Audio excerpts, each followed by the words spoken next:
Check, check. Check, check. All those inside the hall, may I request you to please take your seats. Our guests are going to be walking in any minute. You will not be able to find a seat. You will not be able to find a seat. Please be seated now. Please be seated now.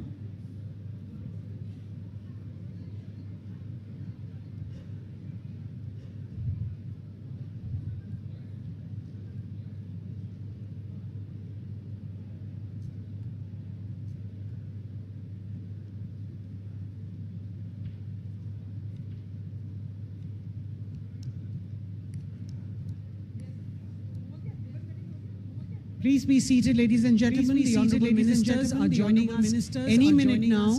A reminder to kindly keep your phones in the silent mode. We still have a lot of people moving around. May I request you to please be seated?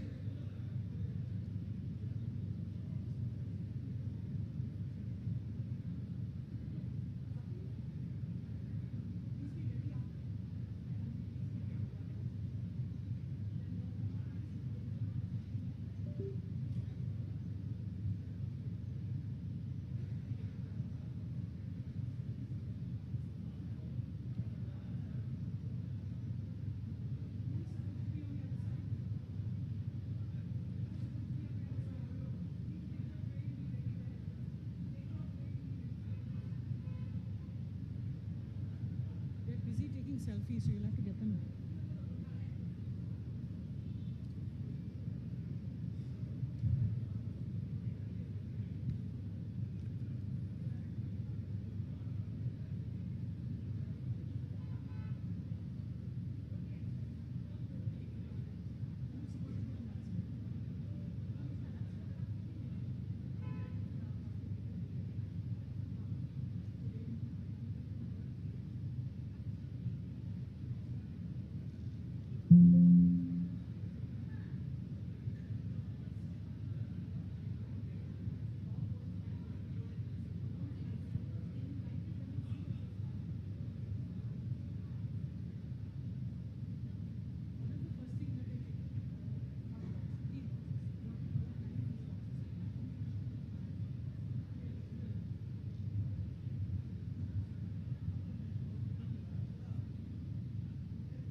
Welcome, ladies and gentlemen.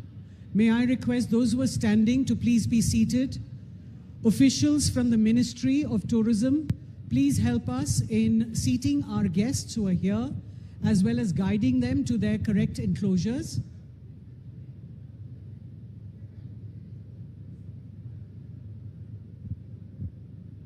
Photographers and members of the media, may I request you to please remain to the designated area that you are in. Please remain in this area.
Good morning, ladies and gentlemen. May I request you all to please be seated.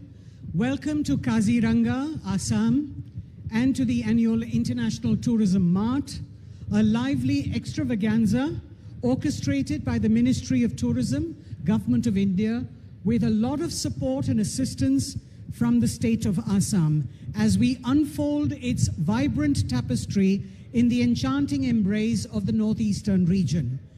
Aimed at illuminating the tourism treasures nestled within the region, this edition of the ITM, which is the 12th edition, transcends borders to captivate both domestic enthusiasts and global wanderers.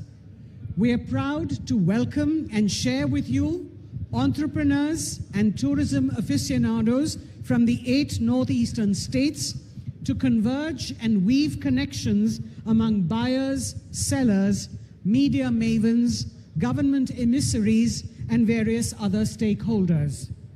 This, ladies and gentlemen, is the 12th edition of the International Tourism Mart. We still have a lot of people standing in the aisles. May I request you all to please be seated? We've got ample space inside. Please be seated. This Tourism Mart promises to be a transformative event showcasing the immense potential of the Northeast as a global tourist destination. By bringing together industry leaders, policy makers, and travel enthusiasts, ITM 2024 aims to foster sustainable tourism practices, create new business opportunities, and promote cultural exchange. Members of the media, may I request you to please be silent and also remain in your designated areas. Our curated program promises to be a kaleidoscope of experiences, showcasing India's diverse tourism potential while highlighting Assam's rich cultural heritage and natural beauty. Participants can expect a series of engagements designed to foster connections, to share insights and explore opportunities in the tourism sector. This event could serve as a significant platform for stakeholders in the tourism industry, including government officials, travel agents, and cultural organizations. The 3-day Mart features a variety of activities, including presentations by state governments, B2B meetings, panel discussions, food demonstrations, cultural evening, live music, a Northeast bazaar, technical visits to significant sites such as Charaideo Moidam, Kaziranga National Park, Hathikuli Tea Estate, and the Orchid and Biodiversity Park. Some of these sites have been covered by a few of you yesterday. Some other segments will be visited tomorrow. We are also engaging this time with international students who are studying in the northeastern region and influencers from across the globe, providing them with first-hand insights into the area and the rich culture. ITM in Kaziranga signifies and exemplifies a strong commitment to sustainability, aligning with the Travel for Life initiative of the Ministry of Tourism. The event is being organized with a focus to minimizing environmental impact, employing energy-efficient practices, a zero food waste policy, and the elimination of single-use plastics. We assure you of a full-bodied taste of the region and its tourism offerings, and a big thank you, and I'd like to request all of you to put your hands together and clap for our delegates who have traveled long distances to join us today. May I have a round of applause for all of you as we unveil stories of elegance, stories of biodiversity and tradition from this incredible region. So we have our honorable ministers here with us who will be joining us any moment now. We'll begin with the lighting of the lamp, and then our honorable ministers will join us up on stage and the program will begin. May I request those who are standing to please quickly find a seat. We'd like all of you to be seated and paying attention to what's going on stage. A reminder to kindly keep mobile phones in the silent mode. As I mentioned to you earlier, we have two exhibitions, one on the Northeast as well as one on Assam, who are on display here. We've got handicrafts, crafts, food, cuisines, we've got textiles, we've got a lot of products there from everywhere across the Northeast for you to see and experience. Please make sure that you find time to go and see them. We also have a stall for Dekho Apna Desh, a campaign that was launched by the Honorable Prime Minister, rather relaunched by the Prime Minister earlier this year in March, a campaign to propagate travel within India. I urge you to go to that special stall where you can vote for your favorite destination. Foreign students and our delegates, please vote enthusiastically. We've also got feedback forms for you to fill. Please ensure that you share your suggestions and comments with us, be it praise, be it a brickbat. Please share. We have lessons to learn from those responses. Thank you very much. The Honorable Minister will be joining us very soon now.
Ladies and gentlemen, we're now being joined by the Honorable Chief Ministers of Assam, Chief Minister of Arunachal Pradesh. We've got the Union Minister for Tourism and Culture and the Tourism Ministers from the states of the Northeast.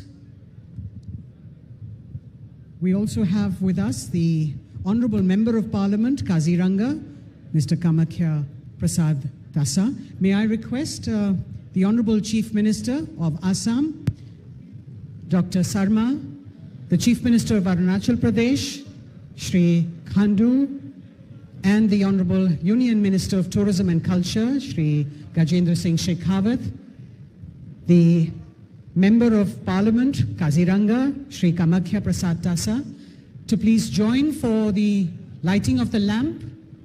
All other ministers and officials, please join them as they inaugurate the 12th International Tourism Mart in Kaziranga. Ladies and gentlemen, a round of applause as appreciation and encouragement as we open the doors to the treasure that is the Northeast.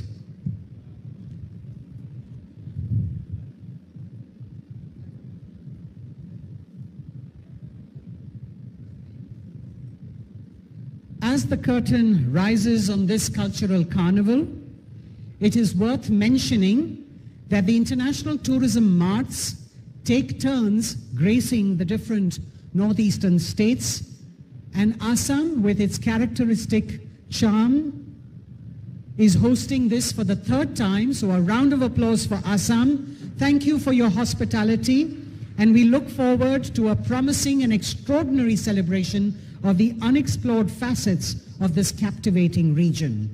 As our honored guests join us on stage, we have with us the Honorable Chief Minister of Assam, Chief Minister of Arunachal Pradesh, the Union Minister for Tourism and Culture. We've got the Honorable Tourism Minister of Assam, the Honorable Minister Transport Excise for Assam, the Honorable Agriculture Minister for Assam, Minister for Labour for Assam, Tourism Minister of Arunachal Pradesh, Tourism Minister of Meghalaya, Tourism Minister of Mizoram, Tourism Minister of Tripura, and the Honorable Tourism Minister of Sikkim, as well as the Member of Parliament for Kaziranga up on stage. So a very warm welcome, ladies and gentlemen. Put your hands together as we welcome all our honored guests up on stage for the inaugural ceremony of the 12th International Tourism Mart. I'd like to now request the Director General Tourism, Ministry of Tourism, Srimati Mugdha Sinha, to please welcome all our guests, speakers, and participants. May I request all the photographers and members of the media to please remain in your enclosure. Please do not be moving around. Please remain in your enclosure. Thank you.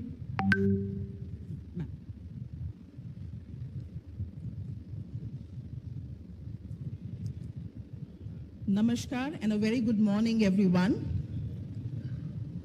I acknowledge the gracious dais, Dr. Himanta Biswa Sarma ji, Honorable Chief Minister of Assam, Shri Gajendra Singh Shekhawat ji, Honorable Minister of Tourism and Culture, Government of India, Shri Pema Khandu ji, Honorable Chief Minister, Arunachal Pradesh, Shri Jayanta Malla Barua ji, Honorable Tourism Minister, Assam, Shri Kailash Mahanta ji, Honorable Transport and Excise Minister, Assam, Shri Atul Bora ji, Honorable Agriculture Minister of Assam, Shri Sanjay Kishan ji, Honorable Labour Minister of Assam, Shri Kamakhya Prasad Tasa ji, Honorable Member of Parliament, Lok Sabha, Kaziranga, Assam, Shri Pasang Dorje Sona, Honorable Tourism Minister, Arunachal Pradesh, Shri Paul Lingdoji, Honorable Tourism Minister, Meghalaya, Mrs. Laren Pui, Honorable Tourism Minister, Mizoram,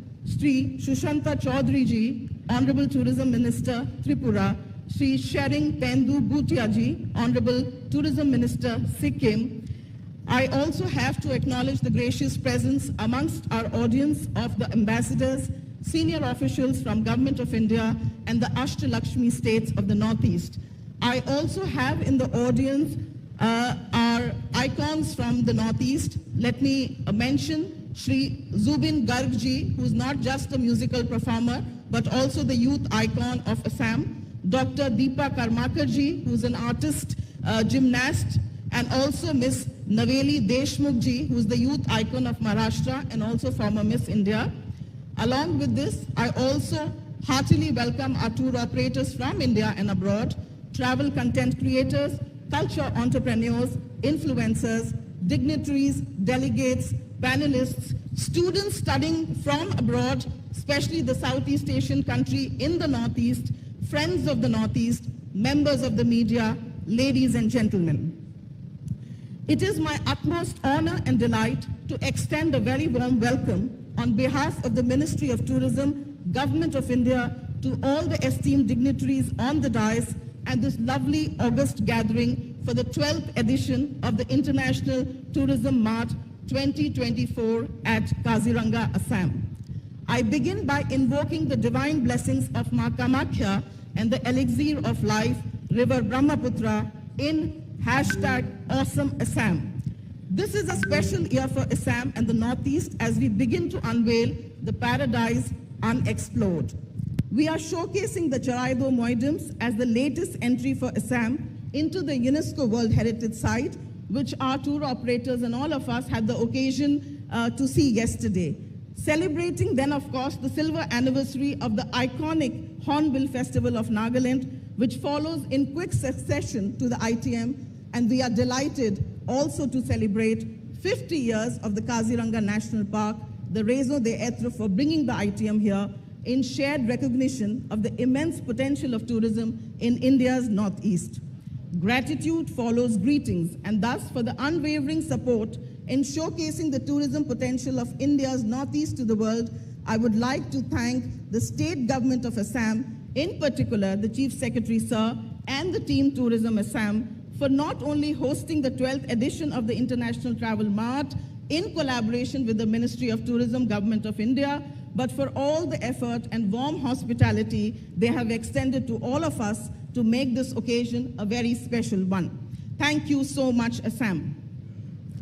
On this momentous occasion, I would also like to draw your attention to the design, aesthetics, and social media campaign which we have put together for this year's International Tourism Mart, highlighting the timeless tradition of the Northeast across craft, weave, cuisine, performances, storytelling, and cultural entrepreneurship. The orchid found in abundance in the Northeast best encapsulates this paradise unexplored, with each of its petals representing not just the 8 states, but also the various cultural offerings that the Northeast has to offer to the world.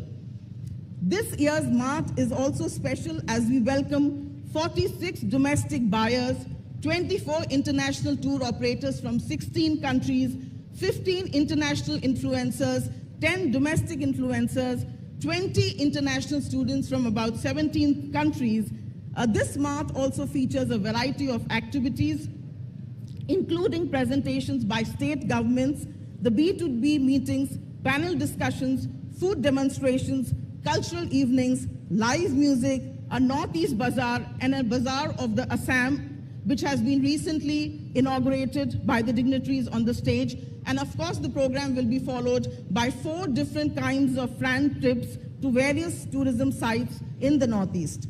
Our focus is to highlight the youth, women, and local community-led tourism services and enterprises, including the Gen Z itineraries and homestays in the Northeast. I'm also happy to state that the ITM will exemplify a strong commitment to sustainability, aligning with the Travel for Life initiative of the Ministry of Tourism. The event will be organized with a focus on minimizing environmental impact, employing energy-efficient practices, a zero food waste policy, and the elimination of single-use plastics. Transportation during the Mart is being facilitated via dedicated shuttle services, demonstrating the ministry's dedication to harmonizing tourism with nature. I also take this opportunity to welcome our influencers and content creators who have joined us today from all across the world to join in our efforts to showcase tourism, cultural and natural wonders of the northeast of India to all those who await visiting this unexplored paradise. My gratitude also goes out to the international students who have joined us today from various parts of the country and the Northeast region. You, sir, will be our most valuable brand ambassadors, as nothing invokes more nostalgia than memories of one's alma mater.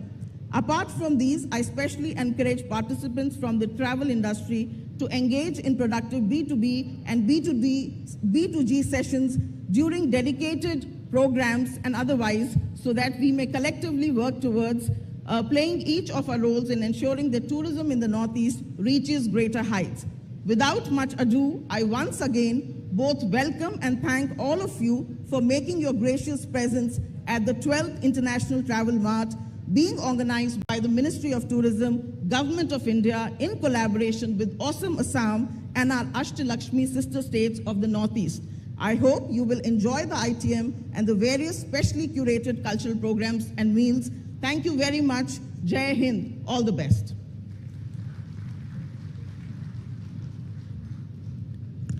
Thank you very much, Madam Sinha.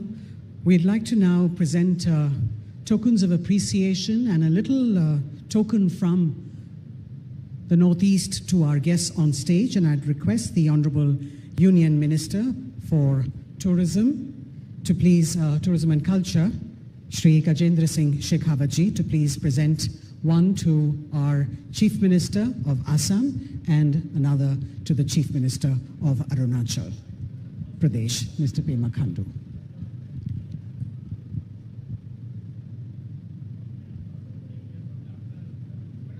A warm welcome to the 12th International Mart.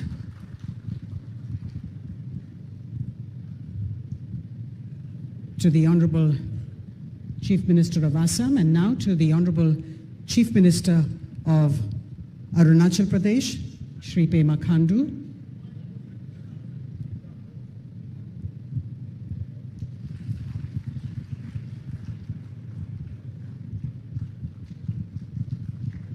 May I now request the DG Tourism, Ms. Mukta Sinha, to please do us the honor of presenting tokens of appreciation to all our ministers up on stage. And we'd like to begin. We'd like to begin now with the ministers from Assam.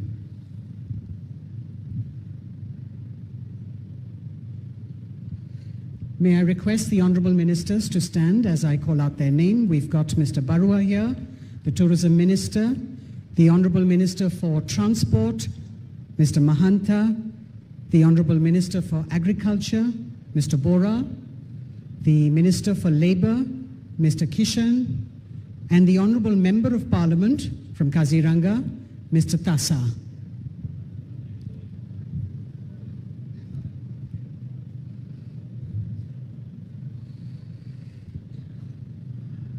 We also have the other ministers from the different states. We've got Mr. Pasang Dorji Sona, the Tourism Minister of Arunachal Pradesh, the Tourism Minister of Meghalaya, Mr. Paul Lingdo, the Tourism Minister of Mizoram, Mrs. Lalring Pui, the Honorable Tourism Minister of Tripura, Sri Sushanta Chaudhary, the Honorable Tourism Minister of Sikkim, Sri Sering Thingdup Bhutia.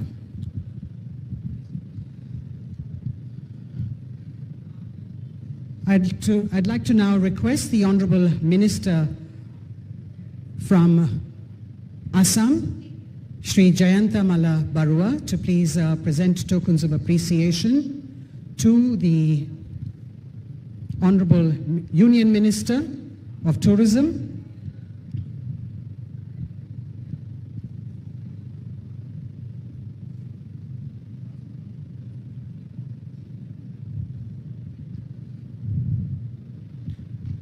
And to all our ministers who are up on stage, may I request you, sir, to please do us the honors of presenting to all our ministers.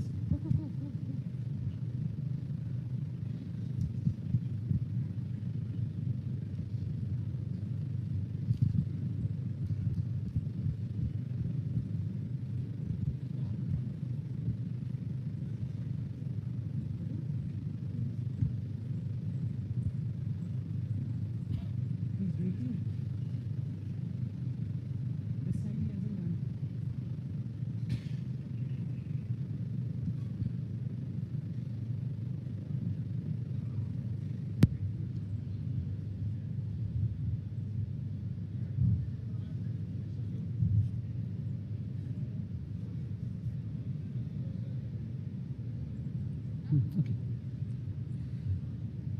So a warm welcome to all our guests up on stage as well as down below. I'd like to now request the Honorable Chief Minister of Arunachal Pradesh, Shri Pema Khandu, to please address the august gathering.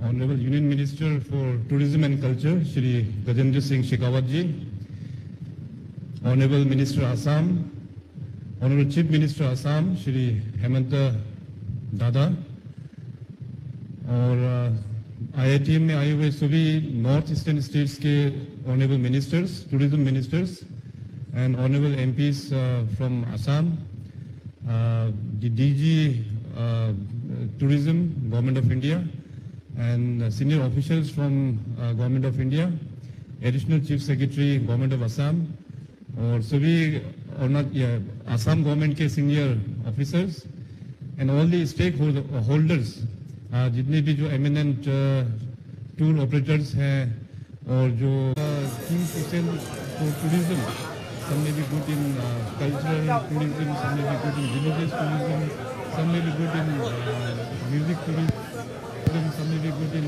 adventure tourism. So tourism का जितने भी जो parameters हैं, you can find here in Northeast. We must thank Honorable Prime Minister Shri Narendra Modi साहब, जिन्होंने north east का जो outlook है उसको टोटली बदल दिया है. पहले में नॉर्थ ईस्ट के बारे में लोगों को उतना पता नहीं चलता था और नॉर्थ ईस्ट में टूरिज्म का success story it was in very sad position. But after 2014 onwards, last 10 years, the way Honorable Prime Minister Sahab has handled the Northeast, development तो हुआ ही है और plus tourism का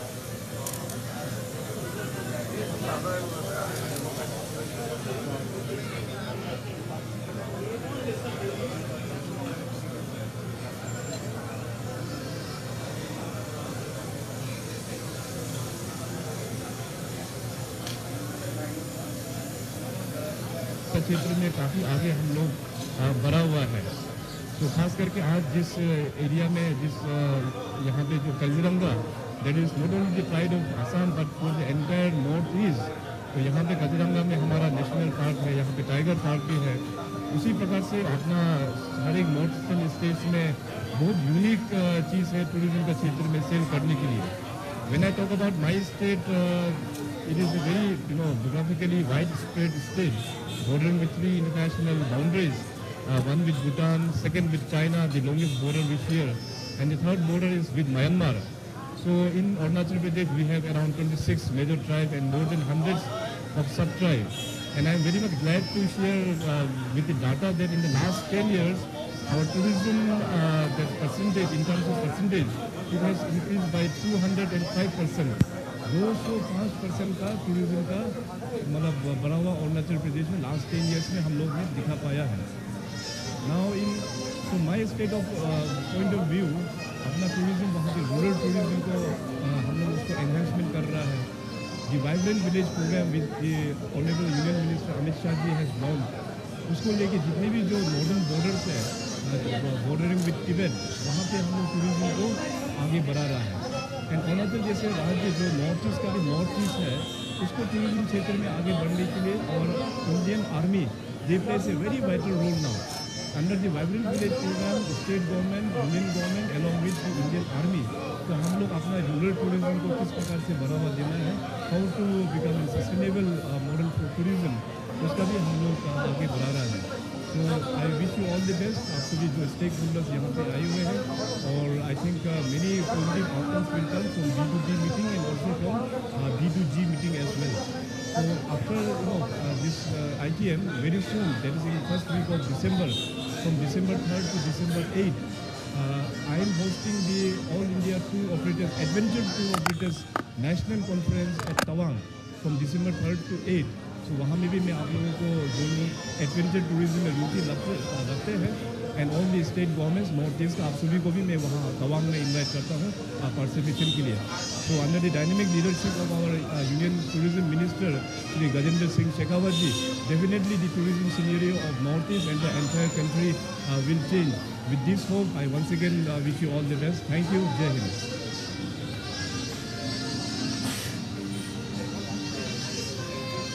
Thank you very much, Honourable Chief Minister, sir.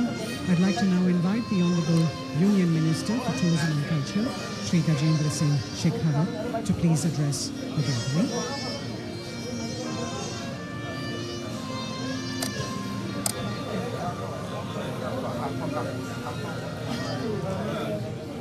World international tourism mart के अवसर पर आयोजित आज इस कार्यक्रम में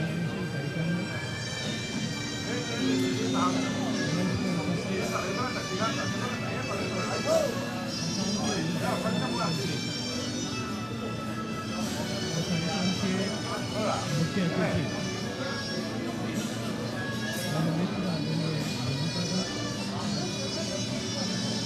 उपस्थित अरुणाचल प्रदेश के सम्माननीय मुख्यमंत्री भाई श्री प्रमोद सावंत जी, the ministers from the northeastern states और the auxiliary states of the Union of India. Today in the dais, member of Parliament, my dear friend, Shri Kamakya Mishra, Director General Tourism, Government of India, and other officials present here. ITM में हम सब के निमंत्रण पर आए हुए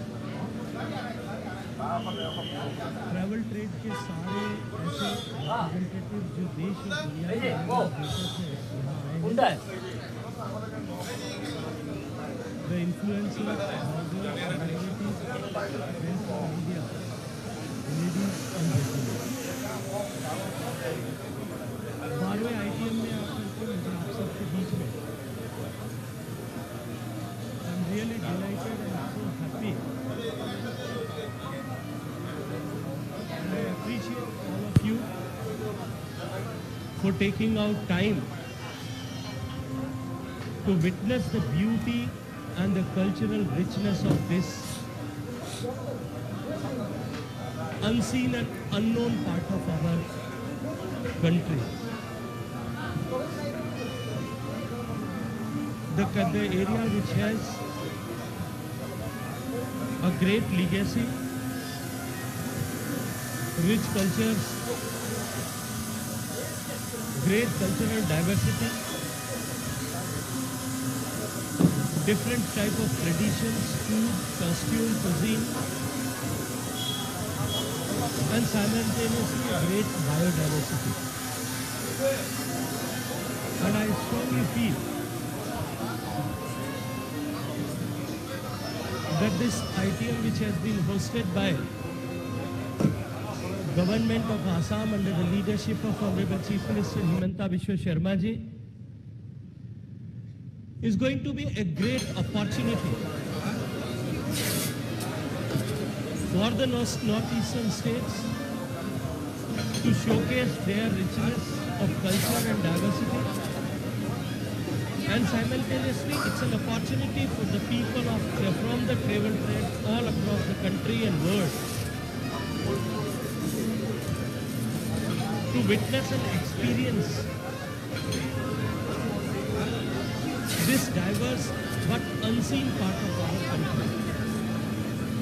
I once again thank you all for being here on our invitation and taking out your time to be a part of this great occasion. At the outset, I would like to thank and congratulate the team behind ITM and especially Government of Assam, the energetic Minister of Tourism of Assam, Jayanta Mallwa Barua ji, and the Chief Minister, my dear friend Himanta Biswa Sharma ji, for beautifully hosting this event. और मैं विश्वास के साथ में एक बात कह सकता हूँ that ITM का नॉर्थ ईस्टर्न स्टेट्स में विशेष रूप से काजीरंगा की इस धरती पर आयोजन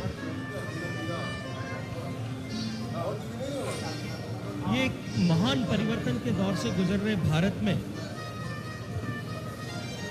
जो हमारी अष्टलक्ष्मी प्रदेशों की नॉर्थ ईस्टर्न स्टेट्स की जो महत्ता बढ़ी है उसको बयान करने का एक बहुत बड़ा एग्जाम्पल है। मैं सभी नॉर्थ ईस्टर्न स्टेट के सरकारों के सम्माननीय मुख्यमंत्रियों का और मंत्रियों का इस आयोजन में अपनी गंभीरता के साथ में प्रतिभागिता करने के लिए बहुत सारा धन्यवाद करते हुए उनका भी अभिनंदन करना चाहता हूँ। मित्रों, यह अवसर बहुत सारे मायनों में खास है, हम सब लोगों के लिए महत्वपूर्ण है और ये बदलते हुए परिदृश्य में जब विश्व में भारत की acceptability because of the great on the speed and scale the development had happened in India in last 10 years under the leadership of Honorable Prime Minister Modi ji, Bharat की तरफ देखने का जो नजरिया जिस तरह से पूरे विश्व भर का बदला है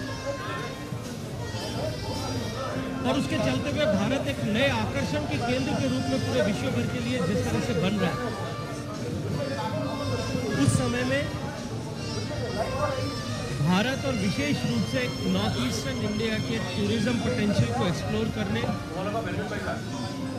और जिन संभावनाओं के द्वार पर नॉर्थ ईस्ट पूरा भारत का खड़ा है, उन संभावनाओं के प्रति सम्मान व्यक्त करते हुए उन संभावनाओं को और आगे बढ़ाने का एक अवसर, एक अपॉर्चुनिटी के रूप में पिछले वर्ष ही वर्ल्ड हेरिटेज कमेटी की मीटिंग जब नरेंद्र मोदी जी के नेतृत्व में सरकार बनने के लिए only 40 days were left with us, when we had this opportunity to organize the meeting of World Heritage Committee and that too for the first time in our country, the meeting which was supposed to be attended by the representative of almost 2,500 people from 190 countries. But because of the infrastructure progress which has been earned and established under the leadership of Modi ji, we could organize this meeting in a wonderful manner which was appreciated by all across the world and by the people who had attended the meeting. But it was a great achievement for us during that meeting also that once again continuing the tradition and the of last 4 years, we could register the Charaidev Moidams as 43rd UNESCO World Heritage Site in our country. And at this momentous occasion, मैं अपने हृदय से धन्यवाद करना चाहता हूँ आसाम के सम्माननीय मुख्यमंत्री और बधाई देना चाहता हूँ उनको कि भारत के महान अहोम राजवंश की गौरवशाली विरासत को हम विश्व धरोहर के रूप में नामित कराकर भारत की सांस्कृतिक और ऐतिहासिक महत्व को ग्लोबल स्पेक्ट्रम में एस्टेब्लिश करने में हम सब लोग कामयाब हुए। नॉर्थ ईस्ट के इस क्षेत्र में और विशेष रूप से असम में और काजीरंगा में इस ITM को होस्ट करना यह हम लोगों के लिए और भी महत्वपूर्ण इसलिए हुआ है कि काजीरंगा को the day it was declared as a national park 50 years it has gone so far, क्योंकि ये 50वां वर्ष चल रहा है, इसलिए और भी महत्वपूर्ण अवसर ITM को काजीरंगा में आयोजित करना और आप सबका काजीरंगा में आना उस दृष्टिकोण से और भी अधिक महत्वपूर्ण है। मैं सिर्फ आप लोगों के संज्ञान के लिए बताना चाहता हूँ कि पिछले 10 वर्षों में काजीरंगा का under the leadership of Honorable Modi ji and leadership of Honorable Himanta Biswa Sarma ji, the area of Kaziranga National Park, it has been increased from 400 square kilometers to 1300 square kilometers. और जिस तरह से असम सरकार और भारत सरकार ने मिलकर के काजीरंगा नेशनल पार्क को कंजर्व किया है, इसको डेवलप किया है, इसने भारत की वाइल्ड लाइफ की दुनिया में भारत की छवि को और अधिक ऊंचाई देने का प्रयास जो है एक माध्यम के रूप में काम किया है। मित्रों, इस बार का ये ITM यहाँ पूर्वोत्तर भारत में आयोजित करना और भी अधिक महत्वपूर्ण इसलिए है क्योंकि पूरे विश्व में अपनी पहचान बना चुका नागालैंड का hornbill festival, which is known all across the world as a festival of festivals. उस फेस्टिवल के 25 साल पूरे हो रहे और अभी आने वाले कुछ ही दिनों में वो उत्सव एक बार फिर आयोजित होगा, जहां स्थानीय क्राफ्ट का hello testing and the cuisine जो के माध्यम से नागालैंड की पहचान एक बार फिर पूरे विश्व में उसके माध्यम से स्थापित होने वाली है। आने वाले वर्षों में सांस्कृतिक विविधता, कल्चरल डाइवर्सिटी के एक प्रोग्राम के रूप में, एक फेस्टिवल के रूप में हॉर्नबिल फेस्टिवल की पहचान और अधिक आगे बढ़े। और नॉर्थ ईस्टर्न स्टेट्स के सारे जितने भी स्टेट्स हैं वो सब अपने अपने स्तर पर जिस तरह के फेस्टिवल्स आयोजित कर रहे हैं। अभी हाल ही में मुझे आसाम के मंत्री चर्चा के दौरान बता रहे थे कि ब्रह्मपुत्र के फ्लड प्लेन्स के जो है ड्यून्स पर भी इस तरह का एक वाटर स्पोर्ट्स का festival Assam government have decided to organize. I wish them all success. उसके माध्यम से असम की संस्कृति और रिवर वाटर स्पोर्ट्स को लेकर के एक नया अनुभव पूरे देश और दुनिया के लोगों को उसके माध्यम से मिलने वाला है। आज से 10 साल पहले तक ये पूर्वोत्तर भारत का हिस्सा अपने आप को भारत से कुछ अलग थलग ऐसा महसूस करता था। And when we were the student of, we were studying in the school and colleges, the northeastern area, the states and this area, it used to be a subject of general knowledge for us. हम उसके लिए पढ़ाई करते थे कि कौन से state का कैपिटल क्या है, का वहाँ का जो है वहाँ की कल्चर एंड क्यूजीन क्या है। लेकिन आज माननीय मोदी जी के नेतृत्व में ये पूरे अष्टलक्ष्मी, जिसको माननीय प्रधानमंत्री जी ने नाम दिया, ये हिस्सा अपनी संस्कृति, अपनी परंपरा और अपनी उद्यमशीलता के, यहाँ के लोगों के हुनर के चलते हुए, यहाँ के लोगों की इंडस्ट्रियसनेस के चलते हुए, यहाँ के लोगों के पुरुषार्थ के चलते हुए पूरे विश्व भर में अपनी एक नई पहचान बनाने में कामयाब हुआ है। आज इस पूरे पूर्वोत्तर भारत के हिस्से को gateway of south east Asia की ऐसी नई पहचान मिली है। मैं उसके लिए इस क्षेत्र के लोगों को बधाई देते हुए इस क्षेत्र के सभी सम्मानीय मुख्यमंत्रियों का हृदयपूर्वक अभिनंदन करना चाहता हूँ। माननीय मोदी जी के नेतृत्व में पिछले 10 वर्षों में प्रधानमंत्री जी की इस क्षेत्र के प्रति जिस तरह की सोच थी, लगभग 70 बार से ज़्यादा 10 साल में माननीय प्रधानमंत्री जी ने पूर्वोत्तर भारत की यात्रा की है। और 2015 से लेकर के अब तक, कुछ दिन पहले पिछले सरकार के समय जब मैं जल शक्ति मंत्री के नाते काम कर रहा था, मैं एक कार्यक्रम के लिए मुख्यमंत्री पेमा खांडू जी के साथ में अरुणाचल प्रदेश में। अरुणाचल प्रदेश का भौगोलिक विस्तार बड़ा हो सकता है लेकिन पॉपुलेशन बहुत थोड़ी है। और मुझे माननीय मुख्यमंत्री जी ने बताया कि उस पर्टिकुलर डे पे 5 भारत सरकार के मंत्री अरुणाचल प्रदेश में 2015 से लेकर के अब तक लगभग 700 से ज़्यादा विजिट्स जो है सेंट्रल मिनिस्टर्स की नॉर्थ ईस्टर्न स्टेट्स में हुई है। उसके चलते हुए जिस तरह का फोकस भारत सरकार का नॉर्थ ईस्ट के प्रति हुआ, इंफ्रास्ट्रक्चर की ग्रोथ के दृष्टिकोण से, इंडस्ट्रीज की इंडस्ट्रियलाइजेशन के दृष्टिकोण से और टूरिज्म पोटेंशियल को इंक्रीज करने के दृष्टिकोण से नॉर्थ ईस्ट में एक नए युग का सूत्रपात उसके माध्यम से हुआ है। माननीय प्रधानमंत्री जी ने जो अष्टलक्ष्मी इस क्षेत्र को नाम दिया, वो भारत की शक्ति और सौंदर्य के एक को डिपिक्ट करने वाला, उसको चित्रित करने वाला ऐसा क्षमतावान क्षेत्र के रूप में इसे एक नई पहचान देने का माध्यम बना है। 2014 में नरेंद्र मोदी जी के प्रधानमंत्री बनने के बाद में जिस तरह से whole of the government approach के साथ में भारत का विकास और विशेष रूप से पूर्वोत्तर क्षेत्र का विकास हुआ है, उसने यहाँ रोजगार के नए साधनों के सृजन के साथ साथ में इस क्षेत्र की संस्कृति को, सांस्कृतिक विविधता को पूरे विश्व के पटल पर नए सिरे से प्रतिभाषित करने का काम किया। माननीय प्रधानमंत्री जी ने पूरे देश का आह्वान करते हुए कि भारत में नया टूरिज्म पोटेंशियल ग्रो हो रहा है और साथ साथ में पिछले 10 साल में सरकार ने जिस तरह की योजनाओं के माध्यम से सामान्य मानवी के जीवन में परिवर्तन लाने के लिए जो काम किया है और उनके जीवन में जिस तरह का परिवर्तन आया है all across the country and all across the segments,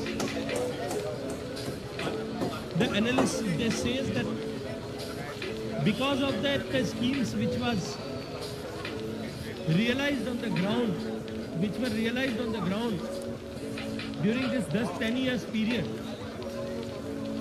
they have transformed the life of more than 250 million people, and they have come out of the poverty line and they are now enjoying the grace and gratitude the life in the middle class segment. और निश्चित रूप से ये जो मध्यम वर्ग का विस्तार इसके चलते हुए हुआ है, it has increased the potential of tourism manifold in our country, because this class is an aspiring class, जिनके मन में पिछले इतने सालों से, इतने दशकों से घर से बाहर निकल करके कहीं जाना, ये आकांक्षा अपेक्षा छुपी हुई थी। वो लोग अब भारत में अपने घर से निकल करके, जो माननीय प्रधानमंत्री जी का आह्वान था कि हम देखो अपना देश, हम अपने देश को देखने के लिए बाहर निकले, और उसी के चलते हुए आज भारत का डोमेस्टिक टूरिज्म जो है पोस्ट कोविड एरा में इस तेज गति के साथ में बढ़ा है, जिसका दुनिया में कहीं कोई कंपैरिजन नहीं है। और इसके चलते हुए भारत के टूरिज्म पोटेंशियल को एक नए सिरे से पहचान पूरे विश्व भर में बढ़ी है। अगर मैं केवल नॉर्थ ईस्टर्न क्षेत्र के दृष्टिकोण से देखूं, 2014 के में जहां लगभग 7 मिलियन पर्यटक इस डोमेस्टिक टूरिस्ट जो है इस पूरे नॉर्थ ईस्टर्न क्षेत्र में आता था, वो बढ़कर के पिछले साल 2023 में कोरोना के बाद की आपकी परिस्थितियों के बावजूद भी it has gone to as high as 130 lakh, 130 lakh पहुंच गया। तो दुगने के लगभग जो है पिछले 10 साल में टूरिस्ट का आगमन नॉर्थ ईस्टर्न स्टेट्स में हुआ है। और मैं पूरी जिम्मेदारी के साथ में एक बात कहता हूं कि जिस तरह से भारत में मध्यम वर्ग का विस्तार हो रहा है और जिस तरह से भारत को देखने का आकर्षण पूरे विश्व भर का नए सिरे से बन रहा है, भारत की गति और भारत की प्रगति, इन दोनों को देख करके पूरा विश्व नए सिरे से भारत को जिस तरह से जानना पहचानना चाहता है, उसके चलते हुए भारत में टूरिज्म पोटेंशियल भारत की इकोनॉमिक ग्रोथ की तुलना में दुगने से ज्यादा गति से भारत में टूरिज्म की जो है वो क्षेत्र की प्रगति होने वाली है। अभी हाल ही में एक टूरिज्म के क्षेत्र में काम करने वाली वैश्विक संस्था के आर्टिकल को मैं पढ़ रहा था और उन्होंने they have envisaged that the tourism in India is going to grow with the CAGR of 25%। जिस गति के साथ में भारत में बढ़ने वाला है, उसके कारण चलते हुए निश्चित रूप से भारत में ऐसे क्षेत्र जो अभी अनसीन है, अंडर एक्सप्लोर्ड है, ऐसे क्षेत्रों के लिए एक नई अपॉर्चुनिटी बनने वाली है। और जिस तरह से सरकार ने पिछले 10 सालों में इंफ्रास्ट्रक्चर पर काम किया है, may be it is road infrastructure, rail infrastructure और द एविएशन सेक्टर, उसके चलते हुए आने वाले समय में हमारे यहाँ टूरिज्म की अब जो है अप्रत्याशित वृद्धि इन सब क्षेत्रों में होने वाली है। इस ग्रोथ के चलते हुए ही पिछले 8 सालों में पूर्वोत्तर भारत में जो number of hotels and rooms which used to be available, it has increased by 2.5 times, which has created new avenues of new opportunities of employment as well as opened new doors for the economic growth of these areas। मैं इस अवसर पर खास करके पर्यटन मंत्रालय के कुछ विशेष विषयों पर चर्चा करके अपनी बात को समाप्त करना चाहता हूं। स्वदेश दर्शन 1 के तहत जब माननीय प्रधानमंत्री जी के नेतृत्व में हमने 1309 करोड़ रुपए की राशि की 16 परियोजनाओं को मंजूरी दी थी, और इसके साथ साथ में प्रसाद योजना के माध्यम से भी हमने पूर्वोत्तर क्षेत्र में 8 परियोजनाओं को मंजूरी दी थी, जिसमें कामाख्या मंदिर का सांस्कृतिक संरक्षण और विकास भी शामिल था। लेकिन अभी हाल ही में माननीय वित्त मंत्री जी ने जो बजट में डिक्लेरेशन किया था कि राज्यों को हम इंफ्रास्ट्रक्चर के विकास के लिए interest free long term loan की फैसिलिटी देंगे, जो लोन उनकी इंटरेस्ट बुक में दिखा, उनकी जो है डेबिट बुक में दिखाई नहीं देगा, उनकी बोरोइंग लिमिट को अफेक्ट नहीं करेगा। ऐसे 1 लाख करोड़ रुपए के लोन के राज्यों की सुविधा माननीय प्रधानमंत्री जी के नेतृत्व में वित्त मंत्री ने बजट में घोषित की थी। मैंने जाकर के वित्त मंत्री जी से निवेदन किया कि टूरिज्म एक ऐसा सेक्टर है जिसमें अपार संभावनाएं भी है, जो है रोजगार के सृजन की भी और साथ साथ में अर्थव्यवस्था को पोषित करने की भी।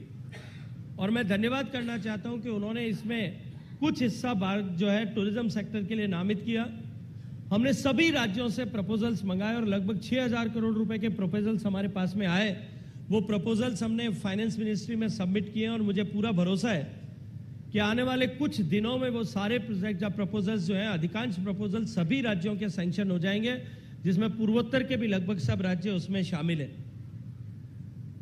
इसी क्रम में माननीय प्रधानमंत्री जी ने दुनिया भर के लोग भारत में आए और भारत के ऐसे अंडर एक्सप्लोर्ड जगहों पर जाकर के भारत का अनुभव करें। अभी हाल ही में वर्ल्ड ट्रैवल मार्ट जो इंग्लैंड में आयोजित हुआ था 15 दिन पहले, हमने प्रधानमंत्री जी की प्रेरणा स्वरूप उसमें चलो इंडिया कैंपेन को लंदन में लॉन्च किया है। और प्रधानमंत्री जी ने देश का जो डायस्पोरा दुनिया भर में रह रहा है उनको आग्रह किया है कि आप अपने प्रभाव क्षेत्र में नॉन इंडियंस को, ऐसे 5 लोगों को, 10 लोगों को आप उनको मोटिवेट करके भारत आने के लिए प्रेरित करें। और जो भारतीय अपने रेफरल कोड से जिनको भारत आने के लिए प्रेरित करके भेजेगा, उसको हमने वीजा फी एग्जम्प्ट करने के साथ साथ में दूसरी अन्य सुविधाएं देने की भी व्यवस्था की है। और मुझे पूरा भरोसा है कि उसको लेकर के जिस तरह का एंथुसियाज्म डेवलप हुआ है, जिस तरह से हाथों हाथ उसको देशों के, भारत के निवासियों ने लिया है, अपने आप को कल्चरल एम्बेसडर के रूप में मानते हुए, आने वाले समय में भारत में आने वाले इनबाउंड की टूरिस्ट की संख्या भी उसके चलते हुए बहुत तेजी के साथ में बढ़ने वाली है।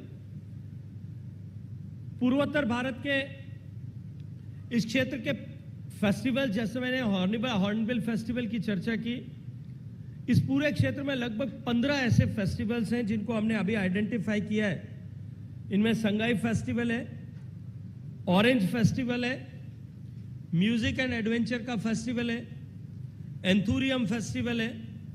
ऐसे सारे फेस्टिवल जो हैं उनके चलते हुए आने वाले समय में इन राज्यों में टूरिज्म की ग्रोथ बहुत तेज गति के साथ में होने वाली है।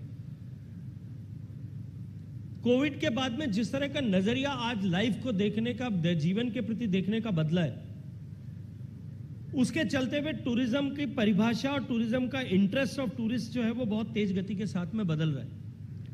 अब मॉन्यूमेंटल टूरिज्म के साथ साथ में लोग एक्सपीरियंशियल टूरिज्म को और ज्यादा महत्ता देने लगे और एक्सपीरियंशियल टूरिज्म की संभावना बढ़ने के चलते हुए, उसके प्रति रुझान के चलते हुए, हमारे इस पूर्वोत्तर भारत में जो नया अनुभव लोगों को, देश और दुनिया के लोगों को मिलता है, उसके चलते हुए पूर्वोत्तर भारत में आने वाले समय में टूरिज्म का एक बहुत बड़ी जो है वो उछाल इस क्षेत्र में आएगी, ऐसा मैं अपने अनुभव के आधार पर कह सकता हूं।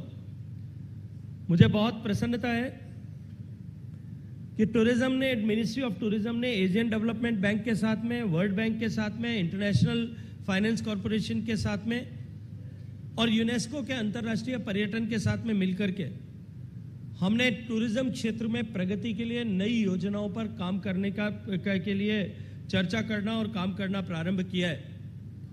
और निश्चित रूप से इन प्रयासों के चलते हुए आने वाले समय में टूरिज्म इंफ्रास्ट्रक्चर को और गति प्रदान करने और तेज गति से उसको बढ़ाने की दिशा में हम सबको सफलता मिलने वाली है।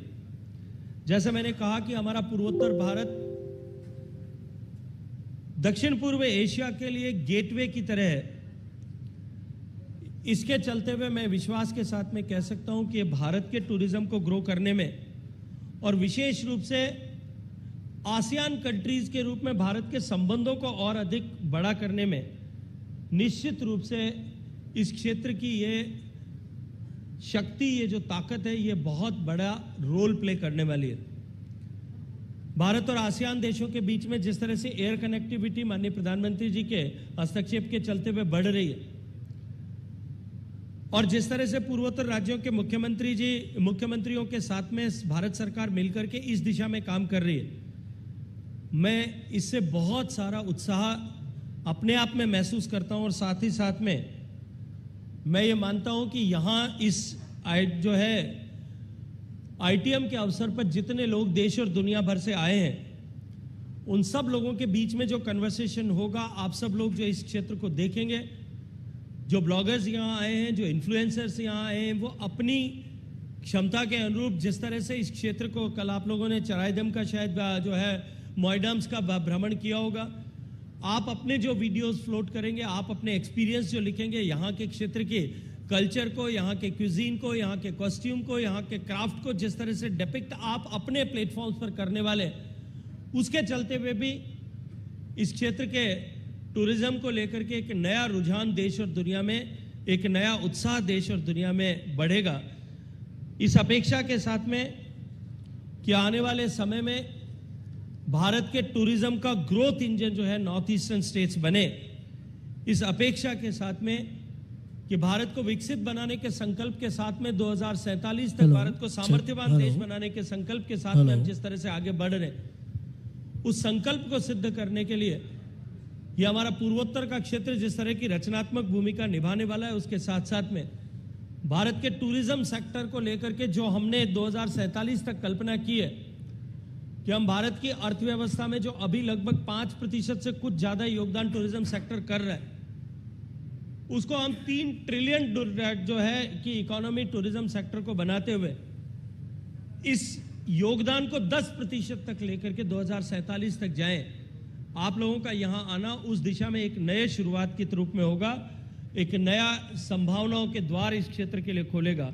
इस अपेक्षा के साथ में यहां जितने भी लोग आए हैं, उन सबको मैं बहुत सारी शुभकामनाएं देते हुए सारी B2B मीटिंग्स जो यहाँ होने वाली हैं, B2C मीटिंग्स जो यहाँ होने वाली हैं, आप जो कुछ अनुभव यहाँ करने वाले हैं, वो अनुभव आपके लिए भी उत्पादक हों, प्रोडक्टिव हों, इस अपेक्षा के साथ में आप सबका पुनः स्वागत करते हुए सम्मानीय मुख्यमंत्री असम का इस आयोजन के लिए मैं हृदयपूर्वक धन्यवाद करता हूँ। भारत माता की। Hello. Thank you very much, Honorable Minister, sir.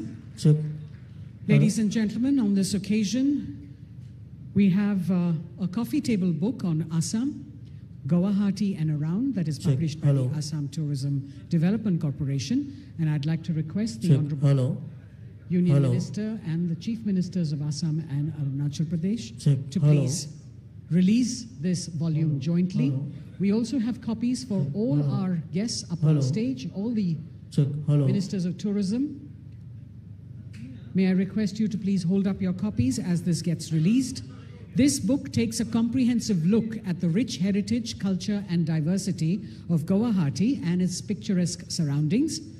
It's a visual tapestry in words capturing the true essence of the region. Aimed as a comprehensive and informative guide for tourists, the book has stunning visuals, engaging narratives that describe the old world charm and vibrant legacy of the city. Guwahati and Around, a coffee table book published by the Assam Tourism Development Corporation. I'd like to now invite the Honorable Chief Minister of Assam, our host for the 12th International Tourism Mart, Dr. Himanta Biswa Sarma, to please address the august gathering.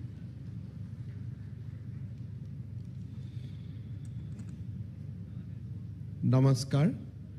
Honorable Union Minister for Tourism and Cultural Affairs, Sri Gajendra Singh Shekhawat ji, my colleague, Honorable Chief Minister of Arunachal Pradesh, Sri Pema Khandu ji, Tourism Minister of Government of Assam, Sri Jayant Malla Borua ji, Honorable Minister for Transport, Government of Assam, Sri Keshav Mahanta ji, Minister for Agriculture, Sri Atul Bora ji, Minister for Tea, Sanjay Kisan ji, Member of Parliament Sri Kamaikha Prasad Tasaji, Hello, hello. our guest, Honorable Tourism Minister for Arunachal Pradesh, Sri Pasang Dorji Sonaji, Hello. Tourism Minister for Government of Meghalaya, Sri Paul Lingdoji, Tourism Minister of Mizoram, Lalrin Puliji, Tourism Minister from Tripura, Sri Susanta Chaudhuriji, Tourism Minister of Sikkim, Sri Siring Thendo Bhutiaji, Youth Icon of Assam, Sri Jubin Gargji, Srimati Deepa Karmakarji, Hello. Sri Navesh Deshmukhji, ladies and Hello. gentlemen. It gives me immense pleasure to be present at the 12th edition Hello. of International Tourism Mart here in Kaziranga today. On behalf of the people of Assam, as the host state of this prestigious event, I extend a heartfelt welcome to all participants, including international and domestic tour operators, hoteliers, homestay owners, tourism service providers, influencers, government officials from across the country, media representatives, international students, and others. I also convey my sincere gratitude to the Ministry of Tourism, Government of India, for giving Assam this remarkable opportunity of hosting such a significant event. May Bharat सरकार के पर्यटन मंत्री श्री गजेंद्र सिंह शेखावत जी को हृदय से धन्यवाद देता हूं कि आपने ऐसा एक प्रेस्टिजियस इवेंट का वेन्यू का रूप से काजीरंगा को सुना। आप हमेशा उत्तर पूर्व और असम का विकास के लिए तत्पर है और आपका इंटरवेंशन से ही थोड़ी दिन पहले ही हमें सरायदेव मैदान को वर्ल्ड हेरिटेज का दर्जा लाने में कामयाब हुआ। इस हिस्टोरिक ओकेजन का बाद ये आपका पहला असम भ्रमण है। मैं असम वासियों का ओर से प्रधानमंत्री मोदी जी और आपको फिर एक बार सरायदेव मैदान को वर्ल्ड हेरिटेज करने में आप लोगों ने जो कंट्रीब्यूशन किया, इसीलिए मैं पूरे असम वासियों का ओर से आपको बहुत बहुत धन्यवाद ज्ञापन करता हूं। This edition of ITM, set in the biodiversity hotspot of Kaziranga, serve as a dynamic platform to showcase the immense tourism potential of the northeastern region to both domestic and global audiences. Here, tourism enterprise and entrepreneurs from across the region have convened to engage in vibrant exchanges and foster collaboration with the stakeholders from diverse sectors. Renowned for its breathtaking landscape, Kaziranga is also home to the iconic one-horned rhinoceros, embodying the ecological magnificence of the region. The UNESCO World Heritage Site, with its lush greenery and vibrant ethnic traditions, provide an ideal backdrop for celebrating the Northeast's rich heritage and vitality. The diverse gathering of participants here promise an engaging dialogue to enrich the region tourism landscape, blending innovation with tradition. This year's Mart also offers international students and global influencers an immersive opportunity to explore the region's natural beauty and cultural richness. Their participation introduces fresh perspective, amplifying the narrative of Northeast significance on the global stage. Aligned with the Ministry of Tourism's Travel for Life initiative, the ITM in Kaziranga underscore a commitment to sustainable tourism. I am confident this event will highlight the vast potential of tourism in the Northeast, not just as an industry, but as a transformative force for cultural exchange, ecological preservation, and economic development. Tourism has emerged as powerful engine of economic growth on a global scale. It significantly contributes to GDP, particularly in developing economies. In regions with limited industrial development, tourism serves as a crucial source of employment, especially for women and youth. Additionally, tourism plays a vital role in preserving both cultural and natural heritage. As travelers look for real, hands-on experience, they become more connected to the unique customs and tradition of the places they visit. Their interest in local culture help build a positive relationship between tourism and heritage. Beyond its economic and cultural contribution, tourism acts as a bridge for fostering mutual understanding among diverse cultures. By encouraging dialogue and interaction among the people from varied backgrounds, tourism promotes empathy and deeper appreciation of cultural diversity. In the tourism landscape of India, Assam offers a wealth of attraction across natural, cultural, historical, and spiritual dimensions. Since the recent visit of Honorable Prime Minister Sri Narendra Modi to Kaziranga National Park, where he stayed one night also, the region has gained renewed attention, drawing a growing number of tourists from across the globe. Adding to this momentum is UNESCO's recognition of Soraideo Moidams as India's 43rd World Heritage Site. Moidams are the burial grounds of the Ahom royalty. With this, Assam proudly boasts 3 UNESCO World Heritage Sites: Kaziranga National Park, Manas National Park under the natural category, and the Soraideo Moidams as the first cultural site of Northeast India. Going ahead, मैं भारत सरकार की सांस्कृतिक मंत्री गजेंद्र सिंह शेखावत जी को मैं निवेदन करूंगा, हमारे और एक नॉमिनेशन है माजुली के लिए, आगे जाके उनके लिए भी विचार किया जाए, ये भी मैं आग्रह आपका सामने रखना चाहूंगा.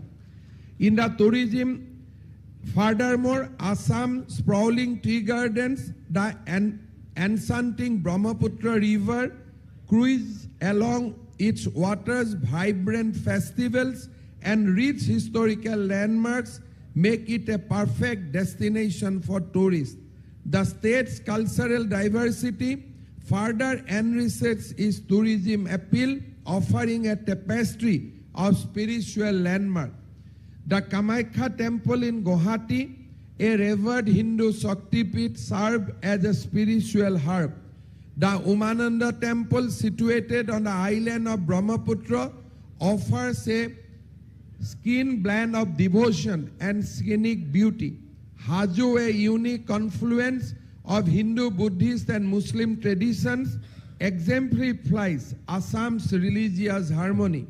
Other cultural significant sites include Soalkusi, celebrated for its exotic silk weaving, and Gwalpara, which showcase a blend of Hindu and Muslim spiritual traditions.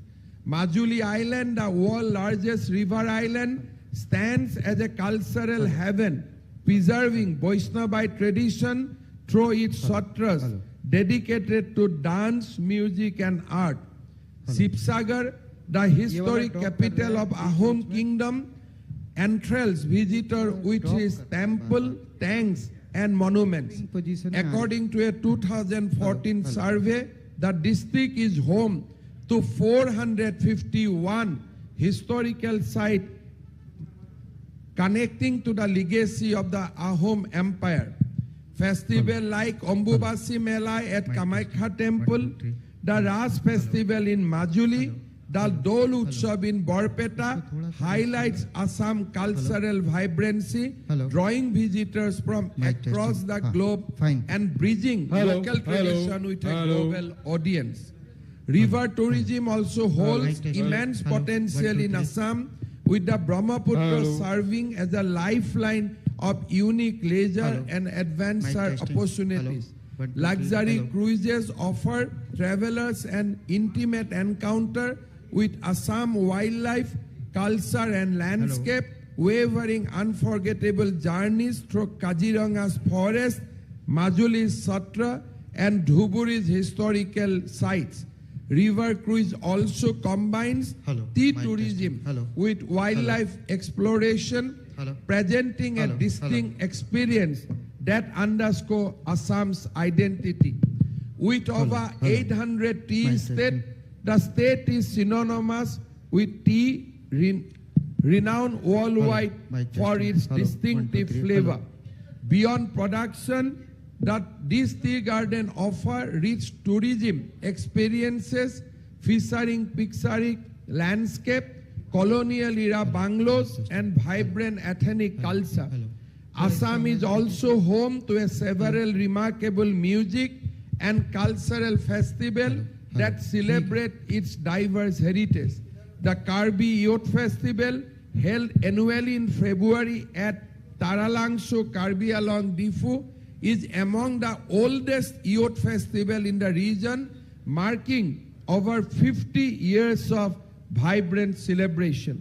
The Falcon Festival at Umrangso, Dima Hasao, held every December, is a unique event that celebrates the incredible migration of the Amur falcon from Siberia to South Africa, stopping over in the Dima Hasao district of Assam.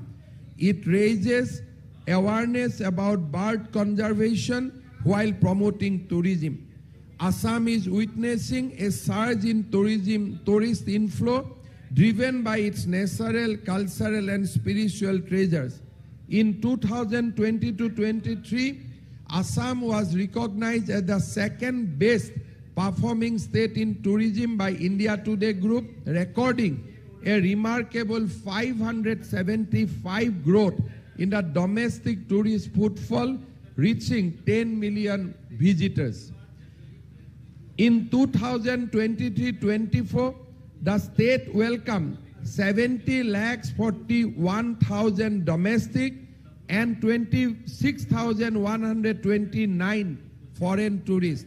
With Assam tourism poised to become state largest industry, it is on the track to achieve an annual tourist inflow of 1.10 crore, further cementing its position as a premier destination in India's tourism sector. To harness the vast potential of its tourism sector, the government of Assam has introduced Assam Tourism Policy, a forward-thinking framework aimed at establishing the state as a premier global tourist destination. The policy is built to achieve a harmonious balance between economic development, cultural preservation, and environmental protection. Central to the policy vision is the collaborative mission to unite government, communities, and enterprises. Such partnerships are critical for implementing strategies that not only enhance tourism but also ensure equitable benefit for all stakeholders, especially the diverse communities of Assam. A cornerstone of the policy in its focus on sustainable tourism. Inclusiveness is another key pillar of Assam tourism policy. The policy prioritizes empowering local communities, enabling them to actively contribute to and benefit from tourism development. The policy identifies river tourism and tea tourism as focal areas, highlighting Assam's beautiful waterways, globally acclaimed tea estate. These sectors not only draw tourist interest but also preserve and celebrate state cultural and historical identity. To celebrate Assam's globally renowned tea heritage, the state has launched a pioneering scheme to promote iconic tea bungalows as premier tourist destination. This initiative aims to provide visitors with experience of Assam's tea culture, allowing them to explore the history, artistry, and the charm of this state. By transforming Tea Banglo into a vibrant tourism hub, Assam's preserve its tea legacy and strengthen its position as a culturally rich destination. Assam abundant rivers and landscape present immense opportunities for innovative tourism venture that blend natural beauty with cultural experience.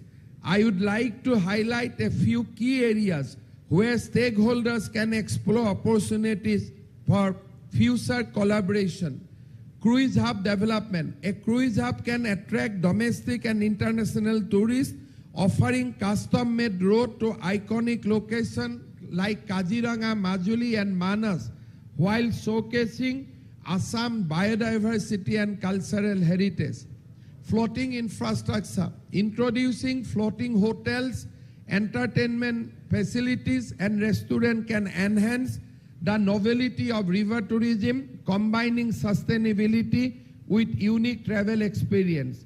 Adventure tourism, activities like kayaking, rafting, and eco-camping along Assam rivers can appeal to the adventure enthusiasts, spotlighting the region's pristine natural beauty and fostering conservation awareness. Seaplanes and the water aerodromes. Incorporating seaplanes can revolutionize connectivity, offering faster access to the remote location and transforming Assam into an accessible yet exotic destination. Tourism expansion. Each river can offer distinct themes such as traditional fishing, rare wildlife, or untouched beauty, encouraging niche tourism and deeper engagement with Assam's ecology and community. Riverfront development, eco-friendly riverfront development with locally inspired architecture can offer tourists immersive experience while promoting sustainable growth. Establishing villages that celebrate tribal culture can provide visitors with authentic experience, including traditional weaving, folk performing, and local cuisine, while preserving Assam's tribal heritage. मैं भारत सरकार को धन्यवाद देता हूं। अभी जो शेखावत जी ने बता रहे थे कि आइकॉनिक टूरिस्ट डेस्टिनेशन डेवलपमेंट, ये प्रोग्राम का अनुसार प्रधानमंत्री मोदी जी के आशीर्वाद से हम सारे 8 प्रदेशों को अच्छा प्रोजेक्ट मिला है, which can actually attract tourists in days to come. मैं शेखावत जी को बहुत ही धन्यवाद देता हूं कि ये क्रम में आपने असम का रंगघर, साथ में हमारे गुवाहाटी जू को डेवलपमेंट के लिए आपने अच्छा धनराशि का अनुमोदित किया है। हम आपको आश्वासन देता हूं कि ये जो आपने धनराशि देने जा रहा है, इसको बहुत अच्छा यूटिलाइजेशन हम करके दिखाऊंगा। और मेरा आपसे ये भी विनती रहेगा, इस बार जो आप 2 आइकॉनिक साइट का डेवलपमेंट के लिए आपने धनराशि बढ़ाया है, इससे 8 नॉर्थ ईस्ट स्टेट बहुत उत्साहित है। हमारा विनती होगा कि ये प्रोग्राम को कम से कम आगे 5 साल आप कंटिन्यू करें। अच्छा आइकॉनिक डेस्टिनेशन हमारा डेवलप होगा और इससे टूरिज्म को काफी मदद मिलेगा। मैं और एक रिक्वेस्ट करना चाहूंगा, जैसे शेखावत जी टूरिज्म मिनिस्टर भी है, कल्चर मिनिस्ट्री भी है, हमारा 8 नॉर्थ ईस्ट स्टेट में इतना कुछ देखने के लिए है जो शायद हमने भी अभी तक नहीं देखा हो। Every time I go to Arunachal, every time I go to Meghalaya, every time I go to Manipur, I see a new things. यहाँ में इतना कुछ देखने के लिए है जो हमें भी पता नहीं है कि जब कोई ट्रैकिंग में जाके आगे आते हमको बोलते हैं कि हम नागालैंड का वो जिले में गए थे ट्रैकिंग के लिए, बहुत अच्छा सीनिक ब्यूटी है, तब हमें भी पता चलता है कि हमारा रीजन में ऐसा टूरिज्म पोटेंशियल है। तो मेरा एक निवेदन होगा, ये पूरा अष्टलक्ष्मी का टूरिज्म एंड कल्चरल हेरिटेज को रिप्रेजेंट करते हुए दिल्ली और गुवाहाटी में हम अगर एक टूरिस्ट म्यूजियम बना सकता हो, जहां लोग आके देख सकता है, चूज कर सकता है हमको कहां जाना है, because in one trip they cannot see the entire north eastern region. But हमारे डोमेस्टिक टूरिस्ट को भी मालूम नहीं है कि अरुणाचल प्रदेश में कितना सारे चीज देखने का है, मणिपुर में कितना चीज देखने का है, सिक्किम में कितना देखने का है। हमारे 8 स्टेट में ऐसा सारे चीज है, केव से लेके, पहाड़ से लेके, नदिया से लेके, हेरिटेज फूड से लेके, जो नॉर्थ ईस्ट में है, मैं दावा का साथ बोल सकता हूं वो भारत का कहीं नहीं है जो नॉर्थ ईस्ट कैन दे सकता है लोगों को। तो उसका एक अच्छा विकास हो, जो विकास हो चुका है वो एक कैटेगरी है, जो विकास का पोटेंशियल है आगे 10 साल में भारत का कोई एक नया टूरिज्म सर्किट, एक नया टूरिज्म डेस्टिनेशन डेवलप हो। लोग जैसे कश्मीर का बारे में जानते हैं, राजस्थान का बारे में जानते हैं, मेरा विचार में जब लोग नागालैंड, असम, मणिपुर, सिक्किम का बारे में, साथ में हमारा सार और त्रिपुरा का बारे में जानने लगेगा, तो मेरा लगता है कि इंटरनेशनल टूरिस्ट बहुत सारे हमारा यहाँ अपने आप आने का सिलसिला शुरू होगा। मैं धन्यवाद देता हूँ, ये टूरिज्म मार्ट इसी दिशा में एक बहुत ही क्रांतिकारी पदक्षेप है। पहले ये नहीं सोचा गया था, पहला बार शेखावत जी ने सोचा है कि काजीरंगा में लाके ये टूरिज्म मार्ट करने के लिए ये एक रिवोल्यूशनरी थॉट है। ये थॉट प्रोसेस को और आगे किया जाए। हम लोग सारे 8 स्टेट आपको इस दिशा में हम लोग भरपूर कोऑपरेशन करूंगा, एक साथ मिलकर काम करूंगा। सारे उत्तर पूर्व का प्रदेश का ओर से मैं ये आश्वासन देते हुए पुनः एक बार सारे हमारे गेस्ट को वेलकम करते हुए और प्रधानमंत्री जी आपको बहुत बहुत धन्यवाद देते हुए मैं मेरा वाणी को विराम देता हूं। धन्यवाद। जय Hind, Vande Mataram. Thank you very much, Honorable Chief Minister, sir. I'd like to now call upon the Additional Chief Secretary, Tourism, Government of Assam, Dr. J.B. Eka, to please come up and quickly give thanks.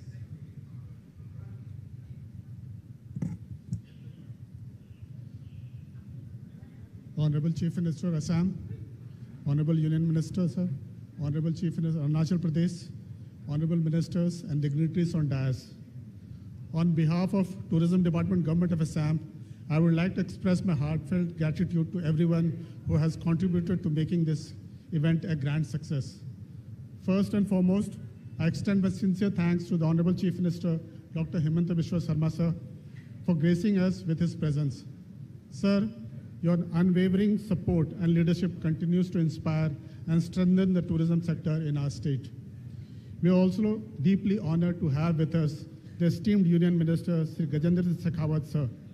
Sir, your efforts and vision in promoting tourism in Northeast India has been instrumental in making ITM 2024 possible in Kaziranga, and very grateful for your guidance and encouragement.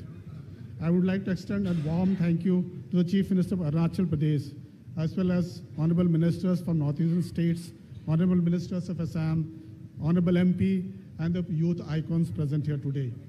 Special thanks to distinguished delegates from various countries who have joined us today. Your presence enriches our discussions and fosters international collaboration, which is essential for the growth of global tourism. We are also deeply thankful to the media for their continued support in spreading the message of our tourism initiatives.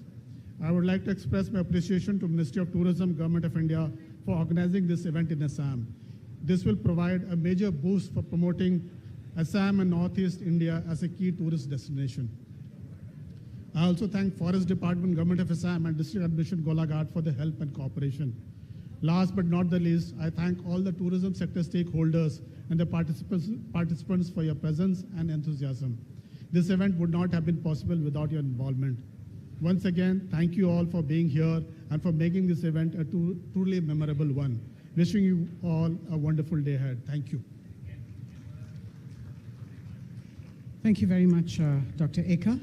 I'd like to now request our special guests who are here, 3 youth ambassadors, Zubin Garg, the well-known singer, Zubin, the well-known singer, composer, and youth icon, to please come forward and stand below the stage.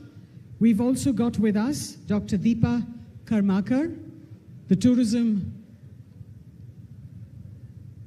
former artistic gymnast. Deepa, please come join Zubin. Naveli Deshmukh, the tourism youth brand ambassador for the state of Maharashtra. I'd like to also invite the international and domestic influencers to please join the 3 stars here for a group photograph with the honorable ministers up on stage.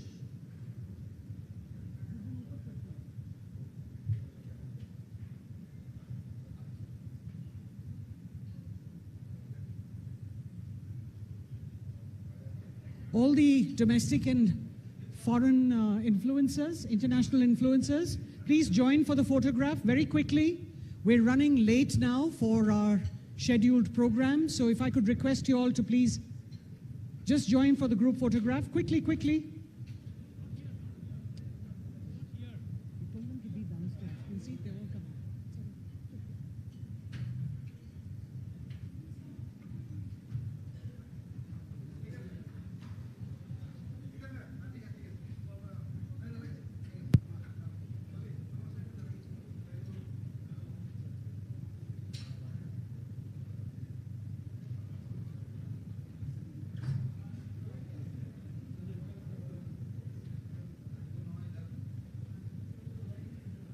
Ladies and gentlemen, give them a round of applause.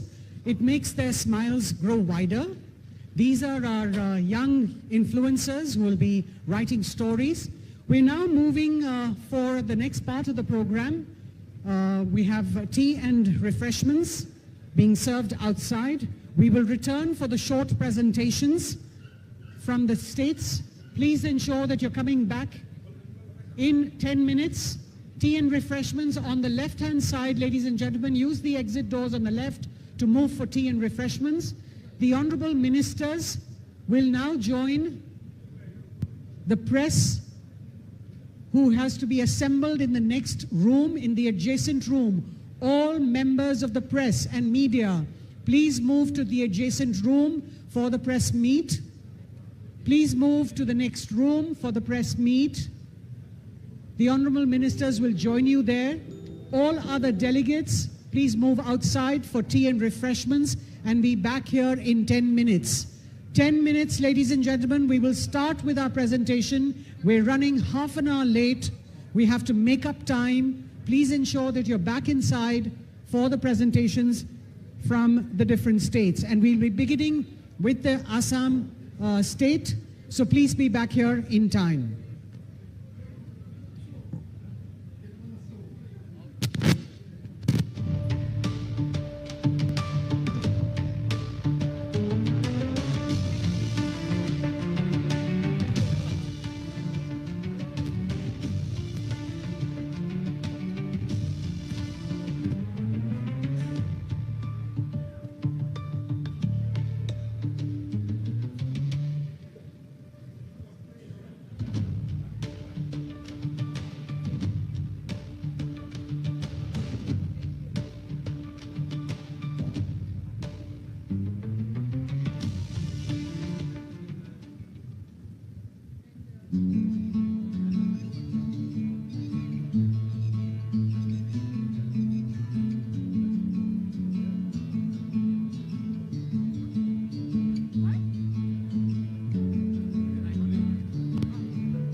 Hello. Check. Hello. Hello. Hello. Hello. Hello. Hello.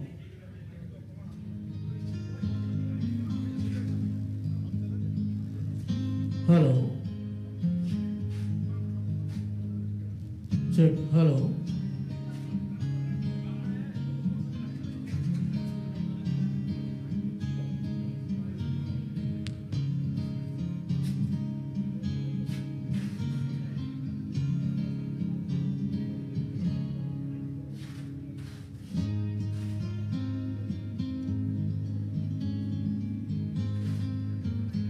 Hello. Hello. Hello.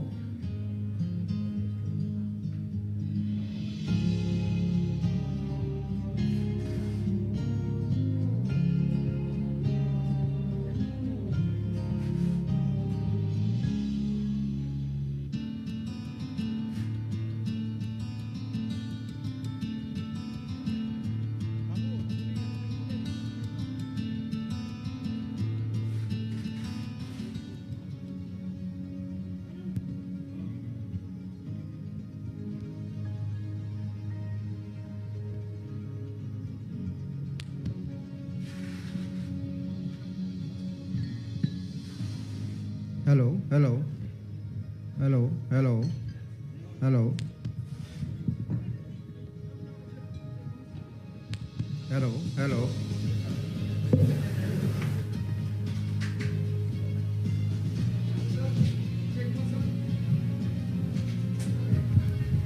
Hello, hello.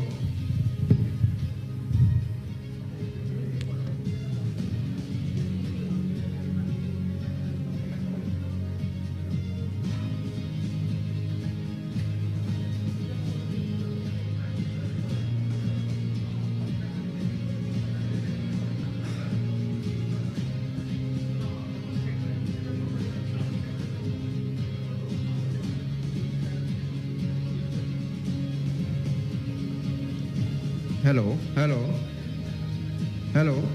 I say, hello, hello.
Hello.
Start हो गया software है 10 पे रहता है auto 10 से ज़्यादा काम करना होगा तो चेंज करना होगा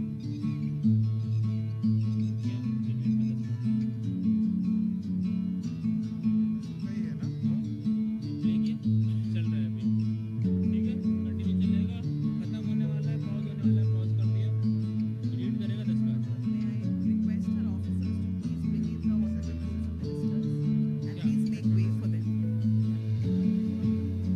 यहीं से स्टार्ट हो जाएगा ठीक है delete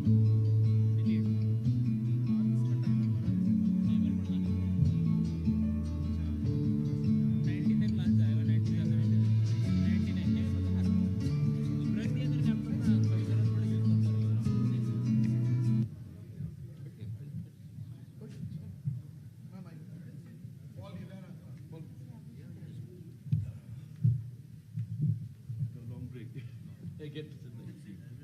Very good morning, everyone. I have the extreme privilege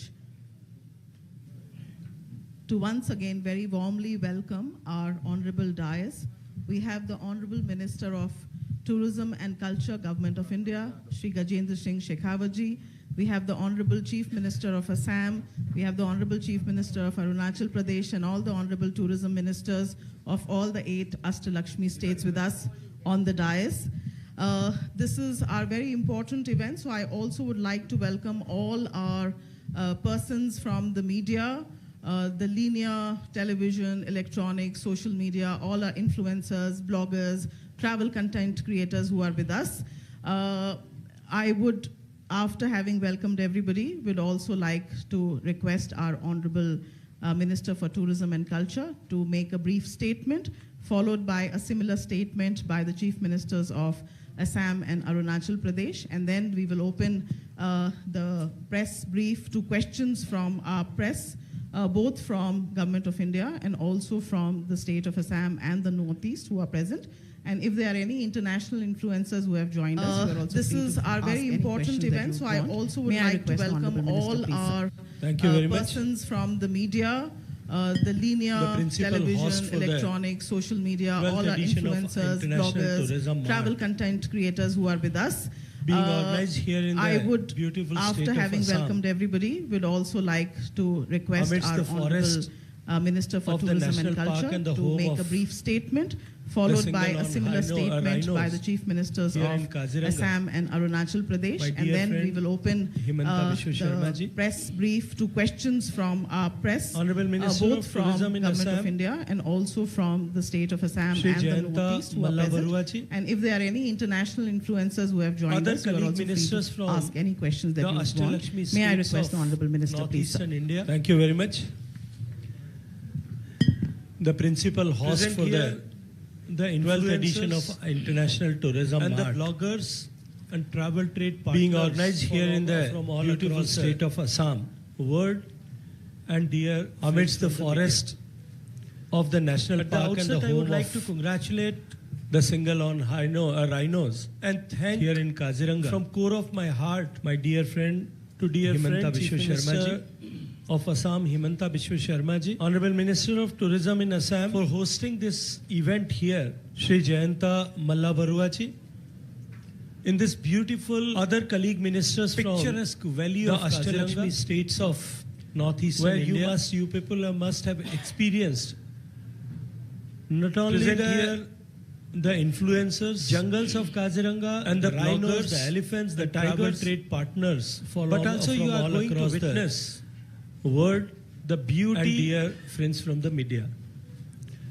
Which At the outset, I would like to congratulate blessed with by the Mother Nature and thank from core of my the heart vibrant culture, to dear friend Chief the Minister diversity of cultures, of Assam, Himanta Biswa Sharma the ji, diversity of ethnicities, for hosting the this diversity of event cuisine, here costumes, crafts, and the richness in this beautiful and the warmth picturesque of the culture valley of and the Kaziranga, life of this northeastern part where of you our people country. must have experienced not only the It is my personal experience. jungles of Kaziranga, the Because rhinos, I the am elephants, the associated with tigers, travel trade for almost but 3 also you are decades. going to witness the I can beauty tell you and I can share that whenever this type of which the event northeastern being state is organized blessed in with any of the by part the of Mother country Nature, or in the world, the the vibrant tourism culture, sees a big the boom in that diversity of particular cultures, area. the diversity And of you all people ethnicities, being here the diversity and of having cuisine, witnessed costumes, from your crafts, eyes, from your camera and and the lenses, richness and the I warmth am of the sure culture and the assured life of this that northeastern the tourism part of potential, our country, which is inevitable to grow in our country, with the growing economy, with the it is growth my of personal economy, experience with the growth of because the I middle class am in our associated with travel trade I'm for sure almost 3 decades. having organized this event here in I can Kaziranga, tell you and I can share the that northeastern whenever states, this type along of with the event state is of being Assam and this organized in Kaziranga, any of the part of the national country park or in the world, the tourism sees a big boom in that particular area. And you all people being here and having witnessed from your eyes, from your camera and lenses, I am sure and assured that the tourism potential, which is inevitable to grow in our country, with the growing economy, with the growth of economy, with the growth of the middle class in our country, I am sure that having organized this event here in Kaziranga, the northeastern states, along with the state of Assam and this Kaziranga National Park,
international tourism is also going to see a big boost. Sanjay हूँ दिल्ली से।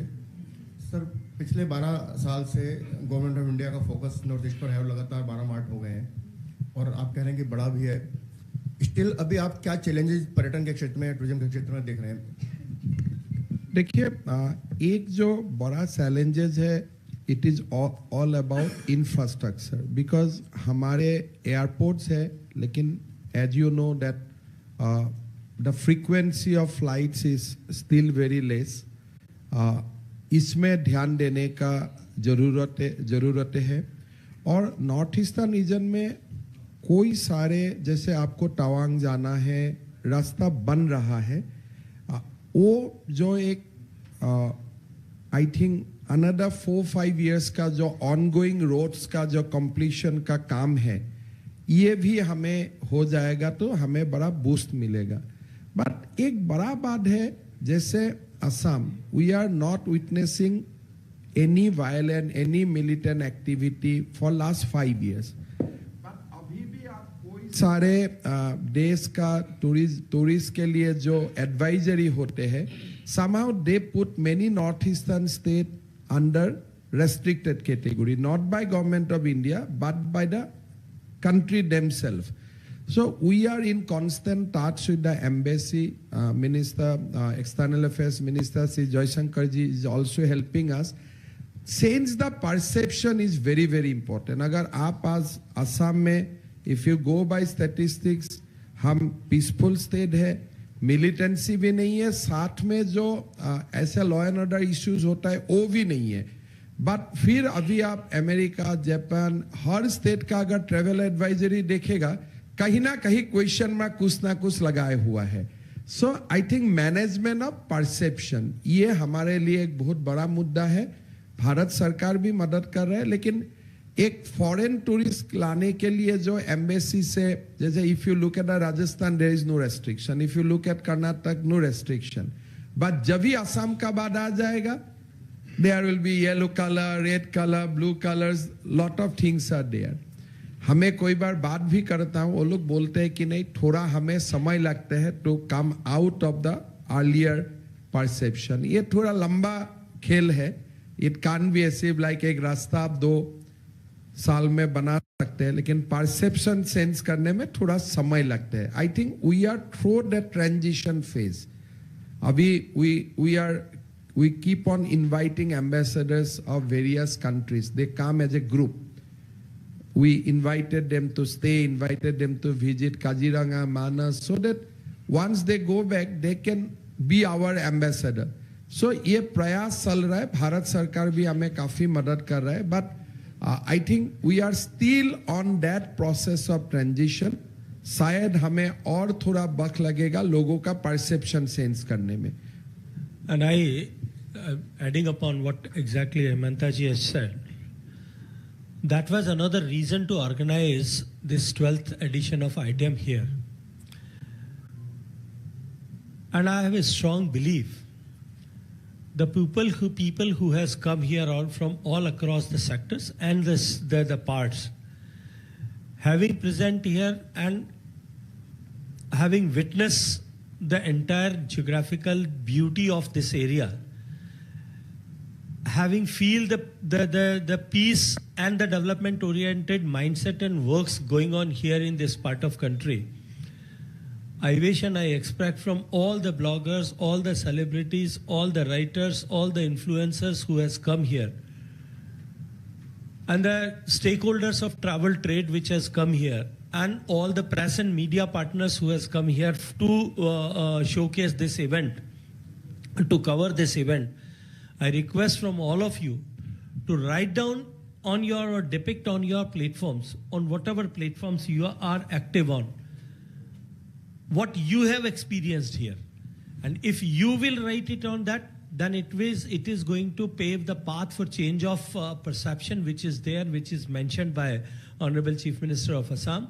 So my humble request to all of you, आपने जो देखा है, जो अनुभव किया है, वो ठीक से आप अगर लिखेंगे तो निश्चित रूप से ये जो परसेप्शन का वार जानबूझ करके कई बार जो है कंपटीशन की इस दुनिया में खड़ा किया जाता है, उसको सुधारने में हमको बहुत बड़ी मदद होगी। Hello, check. My name is Aparmita. I'm from India Today, Ani. And my question is directed to Bob Paul, Honorable Tourism Minister of Meghalaya. So, Meghalaya has been organizing a variety of festivals, be it the Shillong Cherry Blossom Festival, Megong Festival and concerts, and it's also organizing Bloomverse, and then we'll also have Nick Carter performing. So, do you see this as a sustainable approach to boosting tourism? Or do you think there are plans to diversify strategies to ensure year-round tourist engagement in the state? Well, to answer to your query, we have an annual tourism calendar which announces various festivals at various points of time around the year. But music is certainly a major USP since Meghalaya and Shillong in particular has been home to Western music right from the 1950s. That apart, we are also trying to synergize our efforts with the fact that we consider the entire Northeast as a single tourism circuit. And the inflow of tourists to Assam, for instance, those who come for wildlife tourism to Kaziranga, and those who visit Kamakhya Temple for religious tourism, quite a substantial number of those tourists then hit to Meghalaya the next day after they complete their tours here in Assam. So it's a connected circuit, but for us, music is our core strength. Thank you. So my next question is, it's a related question, is for Honorable CM of Assam. So tourism requires regional collaboration. So how is Assam collaborating with its most neighboring state, that is Meghalaya, to promote tourism in Northeast? It's being witnessed here. They are all sitting together. I think tourism, the whole approach of the government of India is to approach tourism not as states, like tourism for Meghalaya, tourism for Assam. We are trying to promote tourism for entire Northeast. So that is why this event also named as a Asta Lakshmi. So I think, as Ba Paul has said, once a tourist comes to Kamakhya, he will surely or she will surely go to Shillong. So it is interlinked. So on matter of tourism, all the government of, SARE, all the 8 states, we are collaborating very closely. Infrastructure building is a approach towards that.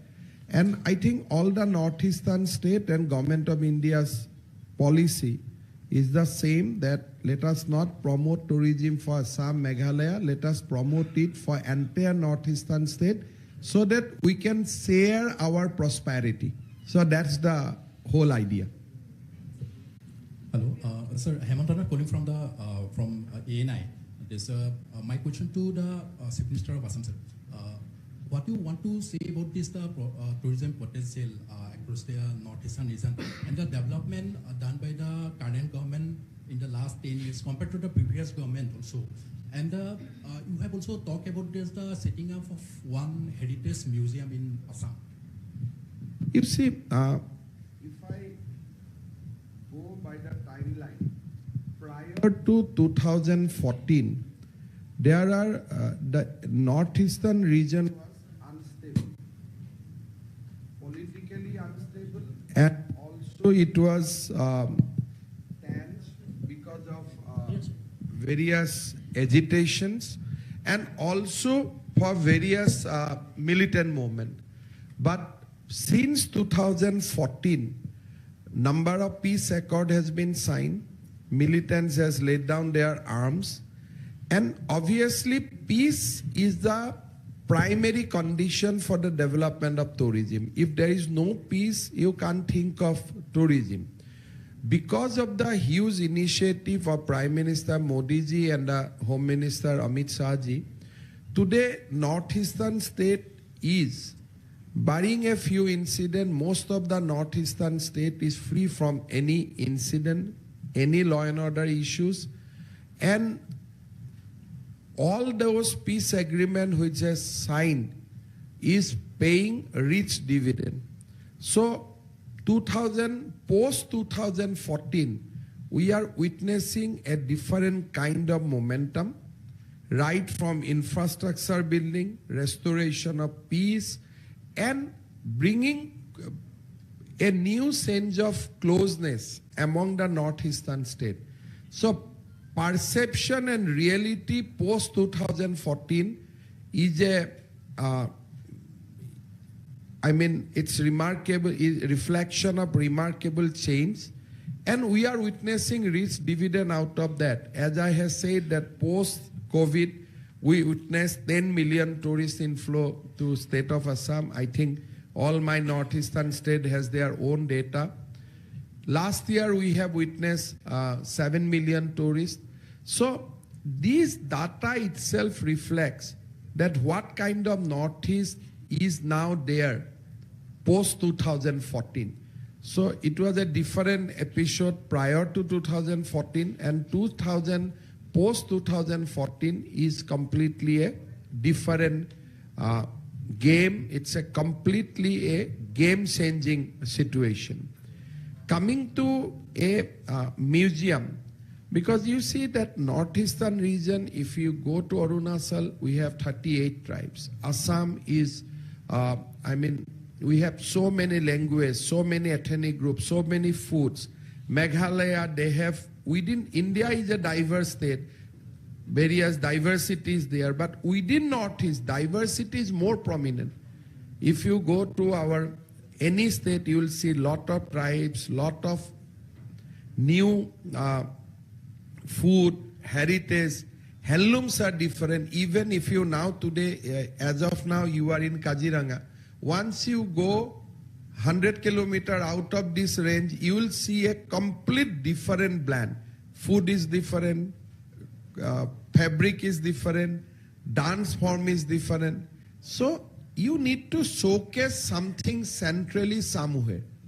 So I am of the view, whether in Delhi or Guwahati, a big tourist museum, it may be a live museum, or it may be a museum with the picture and other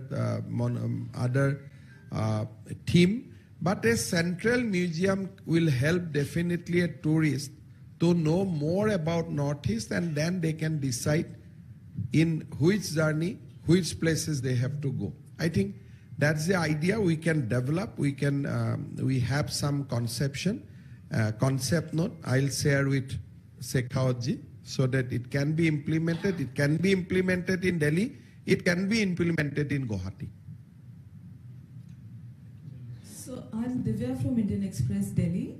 I have a question for the Chief Minister of Assam. You mentioned 7 million tourists coming to the state last year. Roughly what percentage of this would be foreign tourists, I would presume? As I told you that in my speech, last year we got 26,000 foreign tourists. That is the precise number, 26,700. Okay. Also, sir, this year Assam got the cultural site of, Moidams as the first UNESCO cultural heritage site from the state. So what does it, since you visit the state, meet people, what does it mean for the people of Assam, for the Assamese identity, since... Look, first of all, having a UNESCO heritage site, it's a big achievement for any state. I mean, when one of your site is declared as a UNESCO World Heritage, you can imagine that what kind of pride and what kind of satisfaction it brings to the people of that state. Saraidev Moidam represent a rich legacy of 600 years of Ahom rule. During that 600 years, Assam witnessed various achievements. We never allowed Mughal invention to take place in the entire northeastern region, thanks to that Ahom dynasty, 600 years of glorious rule.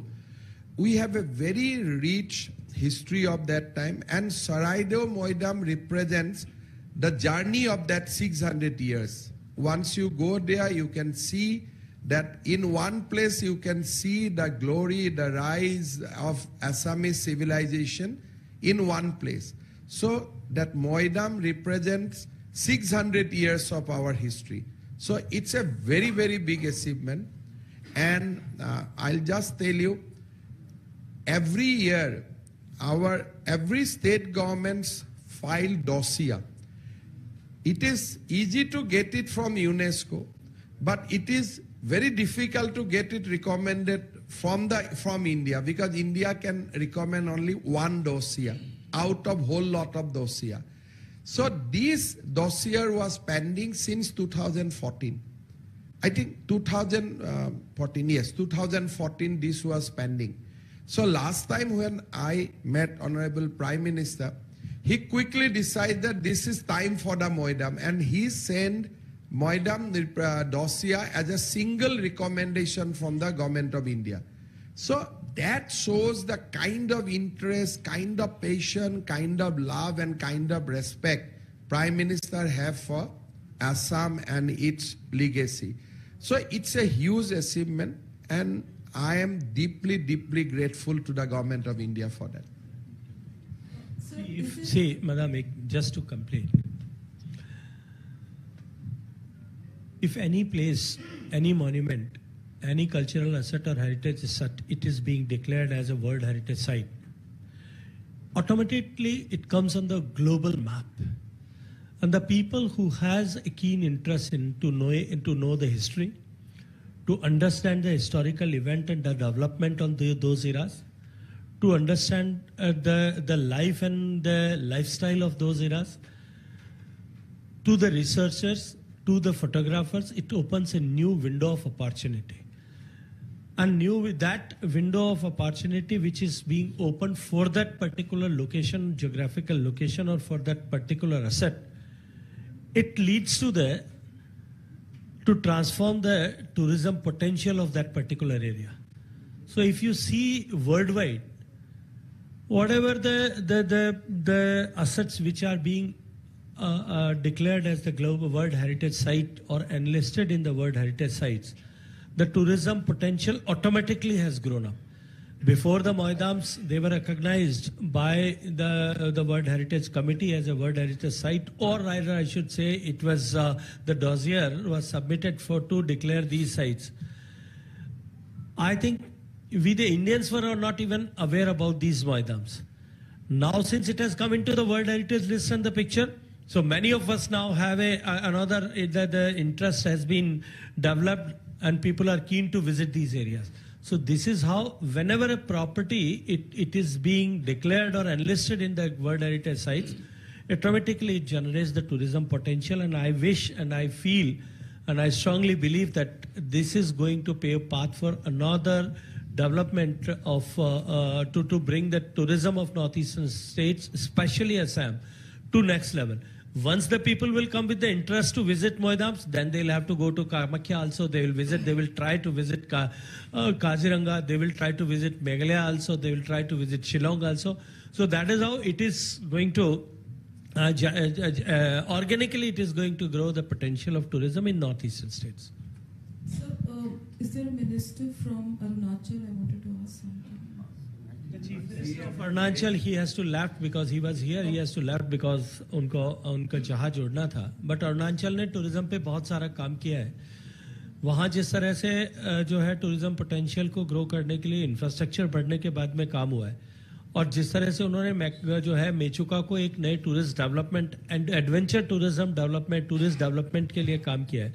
अभी हाल ही में जो है वहाँ पे आने वाले 15 दिन में तवांग में वो इसी तरह का एक टूरिज्म फेस्टिवल ऑर्गेनाइज कर रहे हैं. मुझे लगता है कि जिस तरह का फोकस सभी स्टेट्स का है उसके चलते हुए नॉर्थ ईस्ट में टूरिज्म पोटेंशियल बहुत ग्रो होने वाला है. बॉर्डर टूरिज्म बॉर्डर टूरिज्म को प्रमोट करने के लिए हम रक्षा मंत्रालय के साथ और गृह मंत्रालय दोनों के साथ में बातचीत कर रहे हैं. हमने उसका एक रोड मैप अभी प्रधानमंत्री जी के विजन के अनुरूप बनाया है. मुझे लगता है थोड़ा सा समय दीजिए, उसको लेकर के हम आपके बीच में आने वाले. नमस्ते, मैं डॉक्टर वीना कुमारी राजस्थान पत्रिका से. सर मेरा सवाल असम सीएम सर से है. सर पूर्वोत्तर क्षेत्र की जीडीपी में पर्यटन का कितना योगदान है और अगले 5 वर्षों में आप कितने जीडीपी देखना चाहते हैं पर्यटन क्षेत्र में? देखिए, मैं ऑन बिहाफ ऑफ बाकी स्टेट के लिए तो बोलने थोड़ा मेरे लिए मुश्किल होता है in terms of statistics, but abhi constantly Assam GDP is developing at 14%. For last 6-7 years, we are maintaining the momentum at 14%. But having said that, एक हमारा issues आते हैं because we have the landscape, the kind of landscape we have. यहाँ industry का एक limitation आ जाते हैं एक समय में, because हम दिल्ली से बहुत दूर है.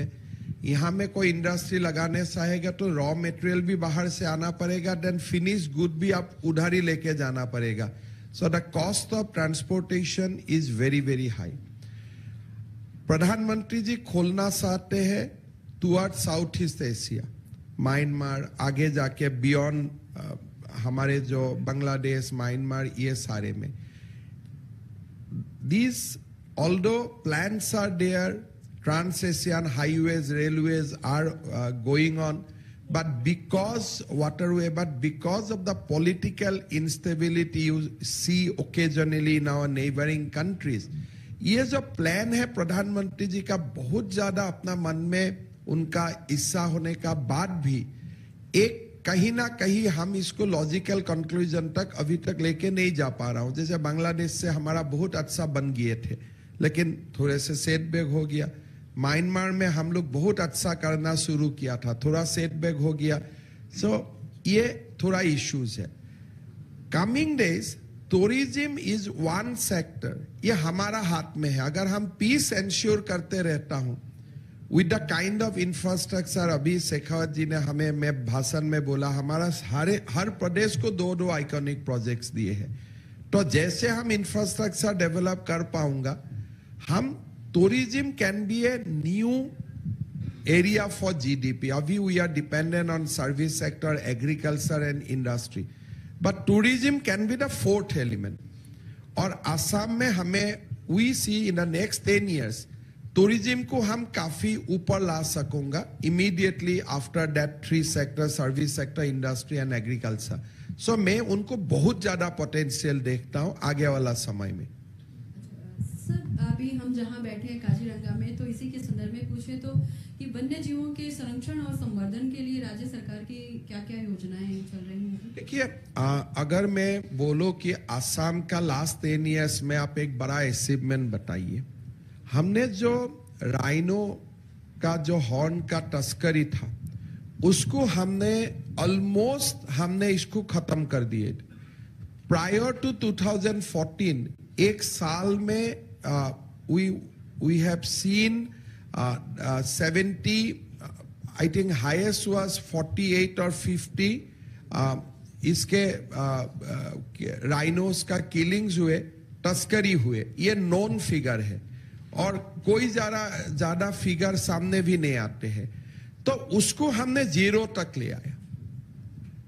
अभी Kaziranga has seen sometime 1, sometime 0. प्रधानमंत्री जी कोई बार अपना मन की बात में भी बोला है कि ये असम का एक बड़ा अचीवमेंट है कि कंजर्वेशन में हमारा जो एक बड़ा फ्रंट है कि राइनो का हम तस्करी को, राइनो हॉर्न का तस्करी को बंद करना है, उसमें हमने कामयाब हुआ. आप देख सकते हैं सामने आपका बोर्ड में कितना लोग मरे हैं इसके लिए. This is the list of the martyrs who has laid down their life for protecting this wildlife sanctuary. कोई आप भारत का कोई भी सेंचुरी में जाइए, लोग ऐसे शहीद होना एक अपना नेचुरल स्पेस को संरक्षण के लिए, ये आप कहीं भी नहीं देखेगा. This is unique to Assam's effort for conserving Kaziranga and Manas for our next generation. Shekhawat ji ने बताया कि हमने कैसे एरिया एक्सपांड किया है. कोई भी आप भारत में जाइए, वाइल्ड लाइफ सेंचुरी का area expansion is not easy. There is a lot of resistance from the people, but यहाँ लोग कोऑपरेट करते हैं. हमने इसको काफी सारा एक्सपांशन किया हो और तस्करी हम 0 तक लेके आया हूं. तो असम का जो कंजर्वेशन एफर्ट है, मैं तो आपको बोलूंगा, एज यू आर हियर, हमारा director Kaziranga wild life sanctuary से थोड़ा बैठिए 1 घंटा, आपको काफी स्टोरीज मिलेगा how we have carved that menace completely. Yeah, we will take now one last question, keeping the time in view. And I'd just like to draw your attention to the fact that we have tourism ministers from the other Rashtra Lakshmi states, if you'd like to take the opportunity to also ask them any questions. Thank you. So I'm Rilla Tulsian from the Hindustan Times, and you talked a lot about perception and you know how it causes an issue because a lot of embassies and other countries think that Northeast is not that safe. So drawing from that, talking about Manipur as well, right? We see a lot of ethnic tensions happening there. The most recent one that happened last week. So do you consider that state as a setback as well to the Northeast tourism? देखिए अभी हम जहां मैं बैठा हूं मणिपुर यहां से 800 kilometre दूर में है।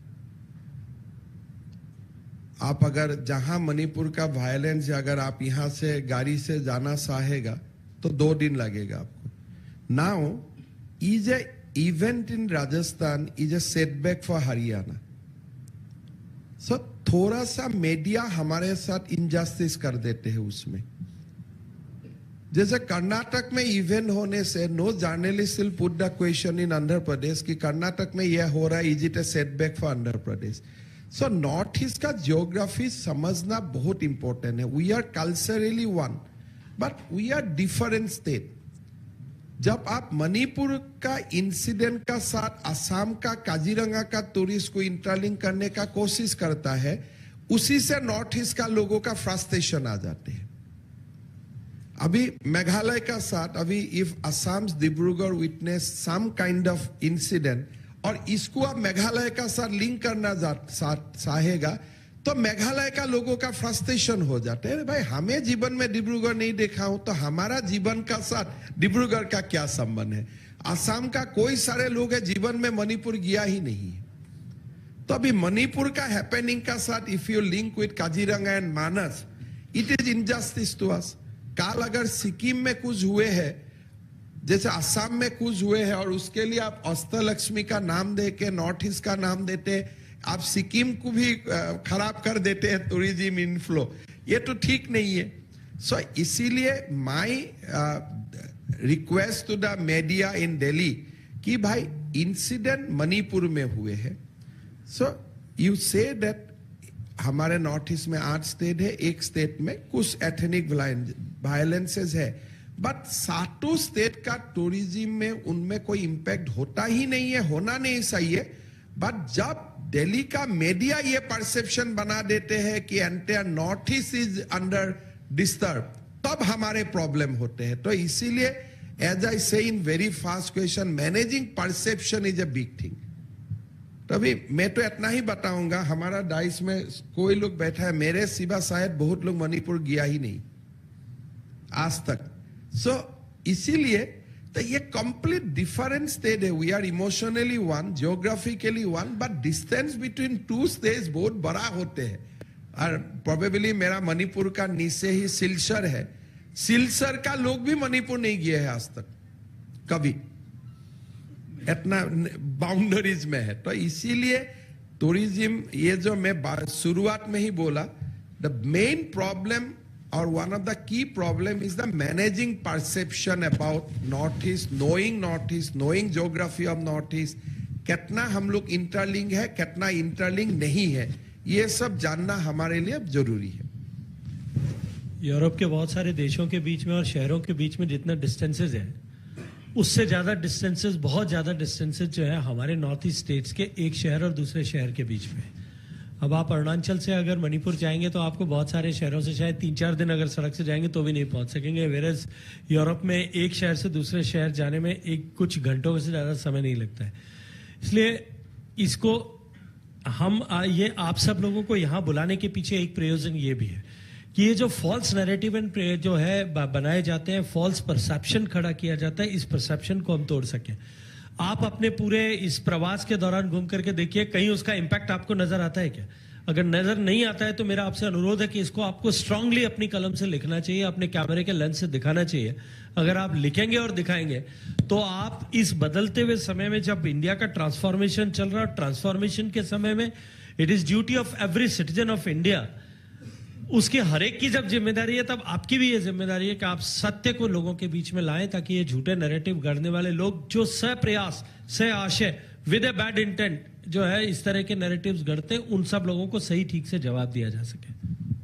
Madam, I Thank you. have a last question to Honorable Yeah. CM sir. So I'm sorry, I have to keep the time, but we will just go with this one last question. I'm from Kaziranga. My home is Kaziranga. I like to ask a question to Honorable CM sir. What is the present status of paper you represent? Elevated corridor. Which paper you represent? I am from News Life, Senior Bureau in Kaziranga. I am from Kaziranga. Elevated corridor for Kaziranga is a very important project because although it is not like migration in South Africa, but during flood time, all our animals migrate from one side of our sanctuary to the another side of sanctuary. And we lost lot of wildlife on that. Road Transport Ministry has completed almost completed entire process. I think in next 4 to 5 months, tender for the elevated corridor will be issued. It is in the right track. Alignment has been sanctioned, and I think cabinet it will go to now cabinet for the final approval. Thank you very much to our. I know the interest, but okay, this is really the last question. Okay. मेरा question central minister sir से myself Debashish from DD news Guwahati. Sir पिछले कुछ महीनों में यहाँ पे north east के बहुत सारे स्टेटों में सी प्लेन का डेमो हुआ है, तो इसके बारे में क्या बोलेंगे, ये कैसा मतलब आगे जा रहा है? देखिए, जिस तरह से पूरे पूर्वोत्तर भारत में विपुल जलराशि उपलब्ध है, एक तरफ ब्रह्मपुत्र नदी है, दूसरी तरफ मेघालय में और सारे स्टेट्स में बड़े बड़े वाटर रिजर्वायर्स हैं, बड़ा पानी है, तालाब हैं, बहुत सारी लेक्स हैं. सी प्लेन उनमें लैंड करके नए टूरिज्म पोटेंशियल को ग्रो किया जा सकता है. अभी हाल ही में यहाँ असम में सी प्लेन लैंड करके टेस्ट किया है, आपके काजीरंगा में भी टेस्ट किया जा सकता है. मुझे पूरा भरोसा है कि उसके चलने के उनके माध्यम से उस पोटेंशियल के ताकत के आधार पर हम टूरिस्ट को एक नया अट्रैक्शन देने के साथ साथ में कम्यूटेशन में जो समय से अब जाया होता है उसको कम कर सकते हैं. और आने वाले समय में जिस तरह से प्रधानमंत्री जी सी प्लेन के माध्यम से ट्रैवल को ईज ऑफ ट्रैवल लाने के लिए काम कर रहे हैं, मैं टूरिज्म के दृष्टिकोण से उसमें एक बहुत बड़ा जो है भविष्य उसके नाते उसमें देखता हूँ. Thank you very much. Yeah, thank you to our honorable dignitaries on the dais. I'll especially mention our honorable minister and the Chief Minister of Assam, and to all the media people, thank you very much for your time here today.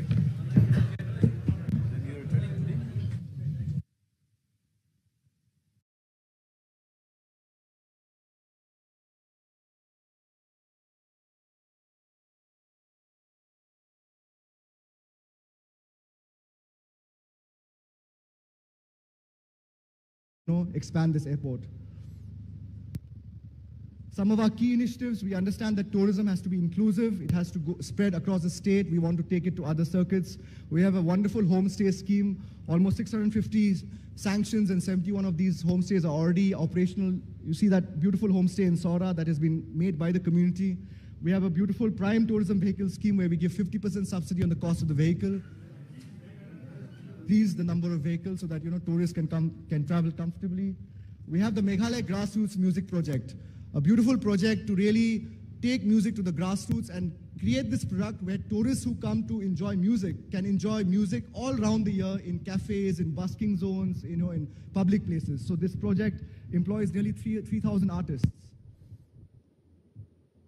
So what are we doing in the next few years? We are coming up with newer destinations. As you see, a lot of our tourism is focused around the Shillong, Cherrapunji, Shillong, Dauki sector.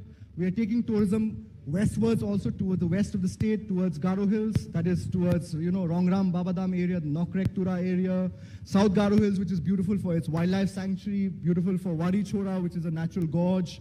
We are taking tourism towards Mausanram, one of the rainiest places in the world, and also, of course, we are building up infrastructure even in Sora and other parts. So almost 4,000 crore of rupees through various sources has been earmarked for tourism infrastructure development in the next few years. We also recently launched the Meghalaya Industrial and Investment Promotion Policy, wherein tourism has been declared an industry, giving a lot of impetus for private sector to come to the state. I'm happy to share with you that we have already 2 5-star hotels in Shillong, the Taj, Vivanta, and Marriott. We're getting a third, that is Aurika by Lemon Tree Hotels. So there's a great enthusiasm from the private sector to start investing in Meghalaya. We are also opening up newer places like Sora, like Umyam, for private sector development to develop, 5-star resorts. Some of our upcoming projects include the Shillong Peak Ropeway, which will connect Shillong City to the Shillong Peak, a convention center at Tura, a beautiful skywalk sanctioned by Ministry of Donut in the Maukadok Dimpep Valley, and of course a Meghalayan Age Experiential Center to take caving to a newer product. These are some of the best practices where we share revenue with the community. We have different models of revenue sharing where a community are giving us land and we are developing infrastructure and also leasing it out to the private sector. And one of the new things we have come out with is a tourism buddies scheme where we'll have tourist guides called tourism buddies at various locations who will speak multiple languages, who will facilitate, tourism entry in different iconic locations. Thank you. We'll request to play the AV, please.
Thank you very much. Thank you for your attention.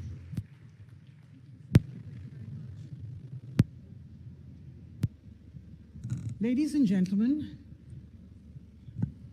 tell me truly, aren't you enjoying what you're seeing? This is incredible India. Let's celebrate this.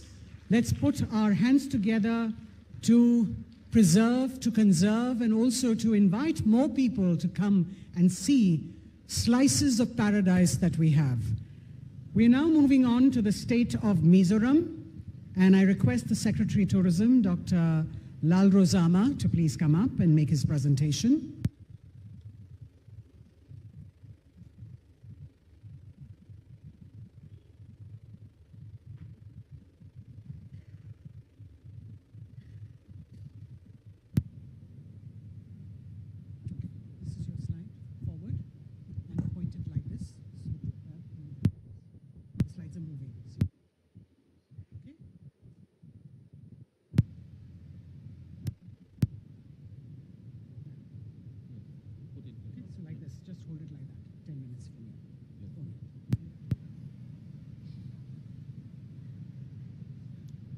distinguished members of this august gathering, greetings from Mizoram and good afternoon.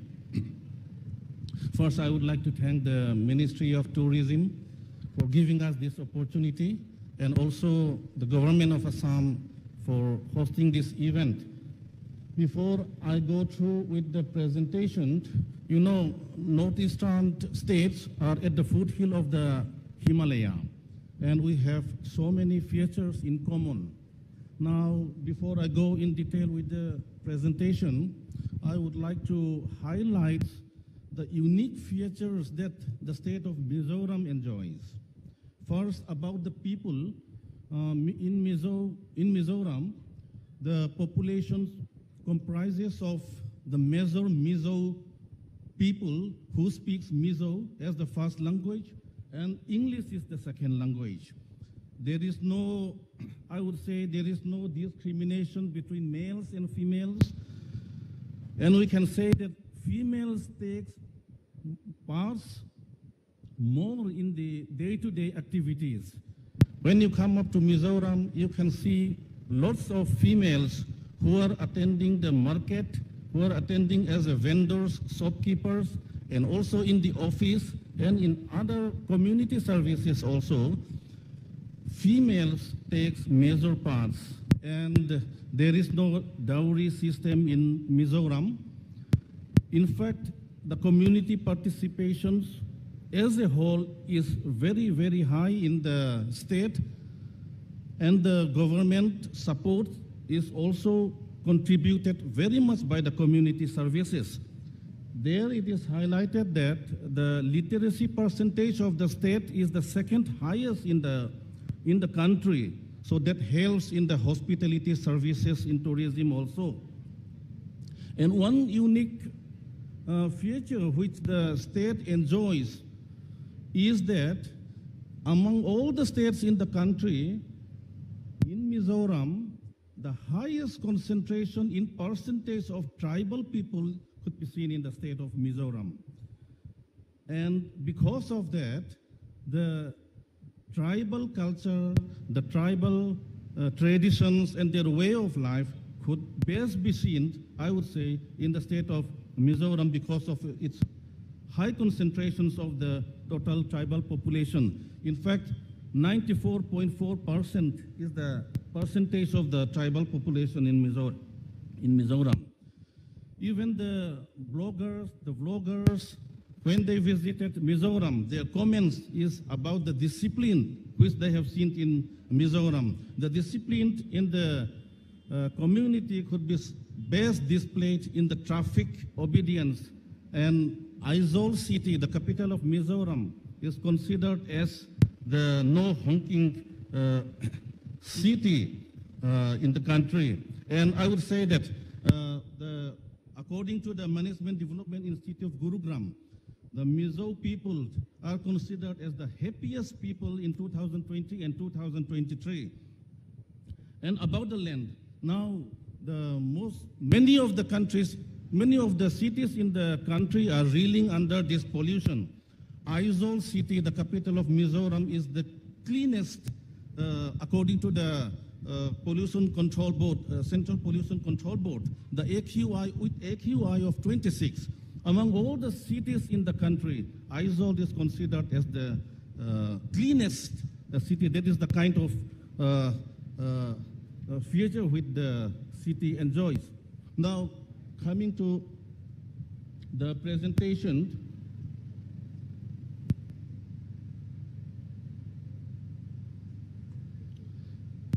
connectivity, main connectivity is through air connectivity and rail and road connectivity. Air connectivity from Kolkata, Delhi, Guwahati, Imphal, Shillong and Silchar, and the road connectivity from Guwahati, Shillong, Silchar through the national highways.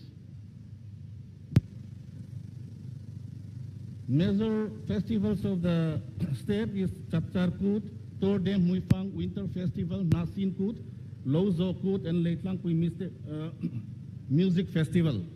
That Tordem Muifang is the cycling competitions which is organized every year, in which various states participated. This year, participation was received from Meghalaya, Manipur, and also far off from Karnataka. And this Leitlangpui Music Festival and Nasim Festival starts this year. And the Honorable Minister of Donor also gave the remarks that next time he will be witnessing, he would like to witness this Leitlangpui Music Festivals. Such is the success of these festivals. And these are the events. International Paragliding Accuracy Championship 2024. It was organized in 2020, and this year it will be organized for the second time in Mizoram, in which foreign countries also, 13 foreign countries participated in the first edition. And this Paragliding Accuracy Championship, if I am not mistaken, it is organized in Himachal Pradesh only, other than Mizoram. And this off-road racing for Jimny, Thar, and Pajero will be organized this year in December. And Aizol Day is organized by AMC. Red Bull Tlang downhill mountain biking. Here, 4 countries plus interested persons from the country participated. This year's edition, the championship goes to the Taiwan. These are the tourist products in the state: culinary tourism, archaeological heritage, religious tourism, rural tourism, nature adventure tourism. I will not go into the detail. Sialsuk village this year was the winner of Best Tourism Village Competition 2024 under the category of community-based tourism. In fact, as I said, the community participations in tourism is very, very high, and we rightly got the award for this community-based tourism. Thank you, MOT. Best practices. The Department of Tourism organized the Best Rural Tourism Village Competition. We selected 8 villages which compete among themselves and projected the potentials which they have in their village. And also, likewise, district-wise itinerary creation competition was also held, in which the deputy commissioners of all the districts compete among themselves and for the destinations and attractions which they have showcased in the competitions.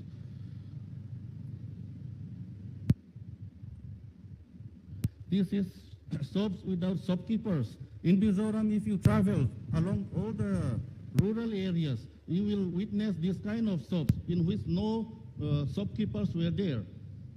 This shows the honesty of the population. And thank you. So may I request for the AV to be played, please.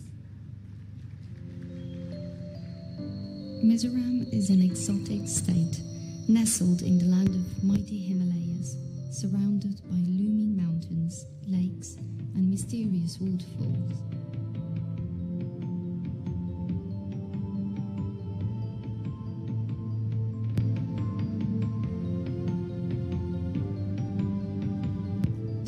Offers you a bliss of nature, serenity, and adventure which lies between lush green mountains. Let us take you to the journey of Mizoland, where fresh water baths the sun, where fun and acceleration that travelers seek can be found. An idyllic land of great natural beauty, blessed with rich variety of flora and fauna. To those who have adventurous spirit, it offers various outdoor activities.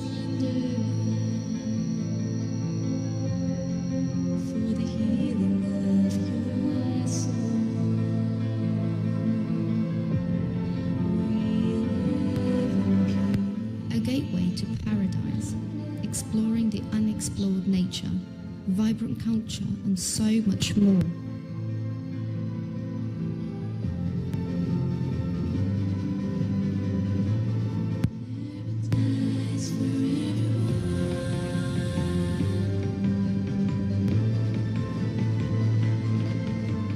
Mizoram is a land of rich culture, religion and traditions, arts and handicrafts. Mizoram presents the perfect destinations for adventure lovers who are reaching for natural beauty, rugged adventure or spiritual tranquility. the land of mist and mystery as it casts a spell on visitors with its untouched natural wonders.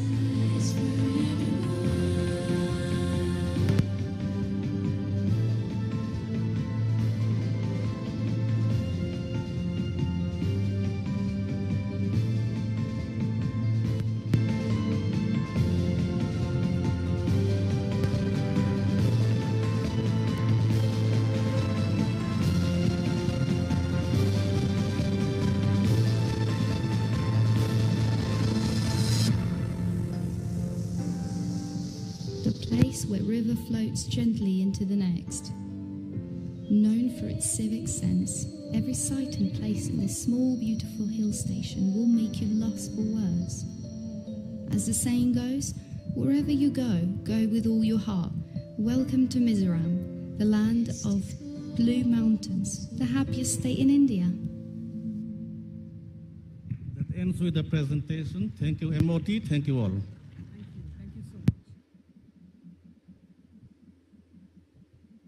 Thank you so much. We're now moving to Nagaland, and may I request the Assistant Director, Mr. Peter Thraka, to please come up and make the presentation.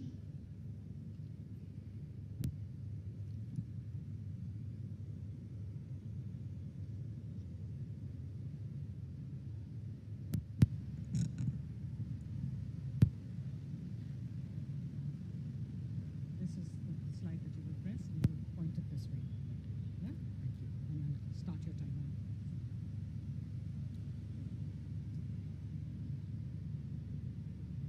Thank you, Madam Chairperson, for the time.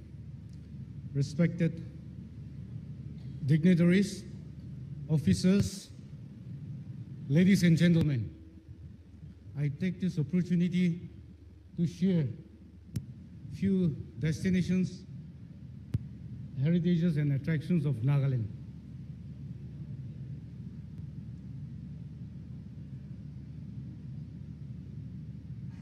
Nagaland covers 16,579 square kilometers and is divided into 17 tribes. Recently, one tribe has been officially declared to be a district, that is Meluri district.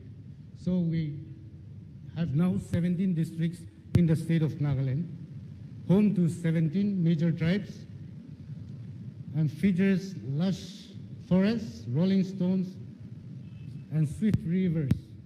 Its hilly terrain is rich in diverse flora and fauna, and is part of the Indo-Burma diversity hotspot, highlighting its ecological significance.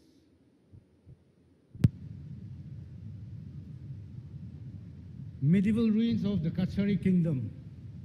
Nestled within the vibrant down of Dimapur, the Kachari ruins are believed to date back to the 10th century and serves as a testament to the once thriving Kachari civilization.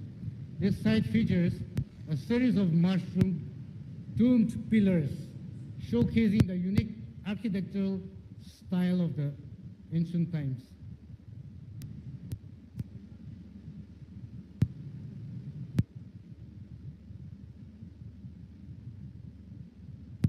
Zuku Valley, it's located at an elevation of 2,452 meters above sea level. This valley is situated on the border between Nagaland and Manipur. The breathtaking landscape featuring emerald green hills, dense forests, winding streams, and a vibrant area of colorful flowers that adorn its expansive meadows. It is often referred to the Valley of Flowers of the Northeast. Camping at Zuku. Kohima offers one of the best camping sites with excellent views of mountain vistas and for the night sky gazing. Noklak is one of the districts in Nagaland, the frontier district we call it. The district headquarters Noklak is nestled at an altitude of 1,500 meters above sea level. It's an international trade center. Dan is 36 kilometers away from district headquarters. It is the last village of the district where the Indo-Myanmar border pillar 146 is located. Exploring Boilang Cave at Chipur Noklak. It is 62 kilometers away from the district headquarters. The village is known for its complex cave system and offers limitless potentials for adventure sports such as rock climbing, trekking, etc. to explore the less explored cave system. This is the majestic Kabamata, peak of Java May village. We call the vegetable village of Nagaland. Thus, trekking, activities like trekking, mountain biking, camping, nature trail, and paragliding that we could take up in this Javame village.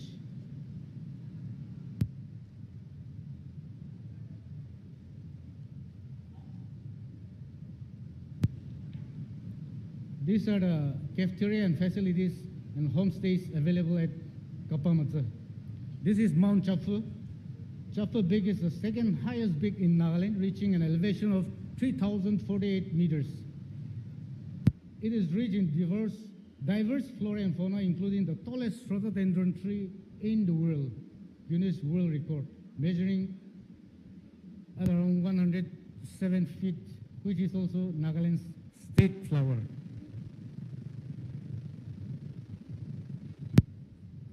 Wokha, the capital city of Amerfalcon,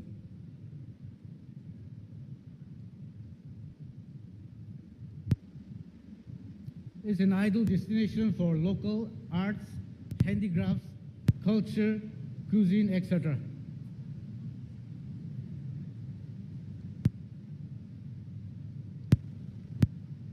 Doyang Nature Resort, an ideal place for water sports, ecotourism, adventure trails. Apart from the rich culture, traditions, customs, it will be unquestionably a traveler's delight to have the Doyang experience. These are some of the activities that are taking place at Doyang River. Mountain biking, Kifri.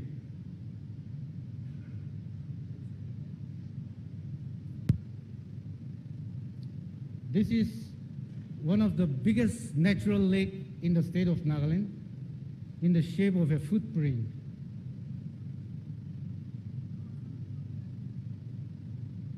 There are many legends associated with the lake.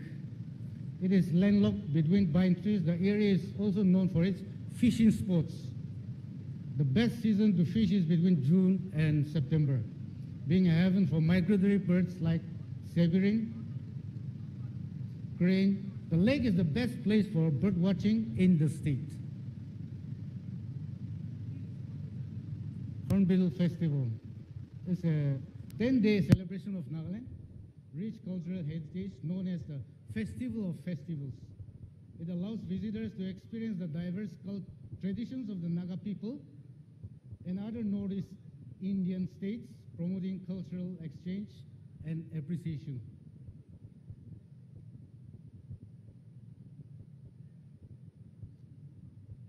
Mary Help of Christians Cathedral in Kohima is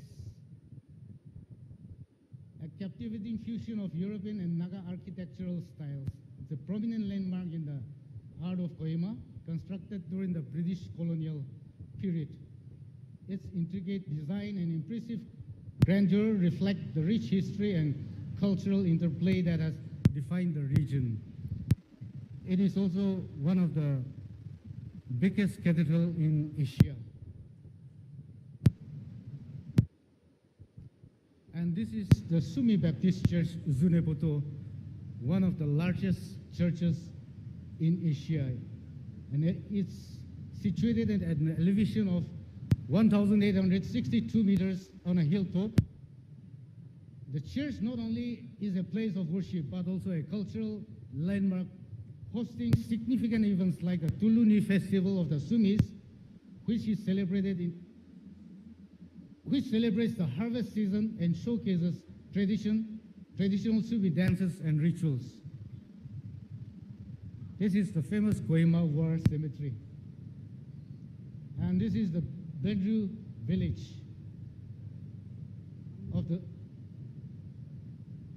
this is the Konoma village known as Green Village. The Battle of Konoma is very famous. And these are some of the homestays Nagaland Tourism is encouraging for conservation, responsible resource management, and engaging local communities to create a more eco-friendly and socially responsible tourism experience. These are air connectivity, railway connectivity, and road connectivity. Ecotourism, these are some of the fruit festivals. These are farm stays and homestays. Peck District is the largest producer of kiwi fruit. Local cuisine, local brews, nature walk, village walk in Sulaki. Terrace paddy fields in Peck District.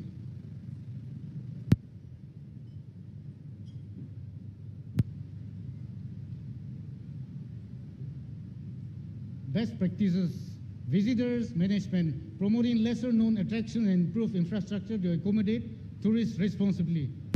And these are for sustainable practices, promoting responsible tourism, training and capacity building, providing training programs for local guides, hospitality workers, and tourism managers.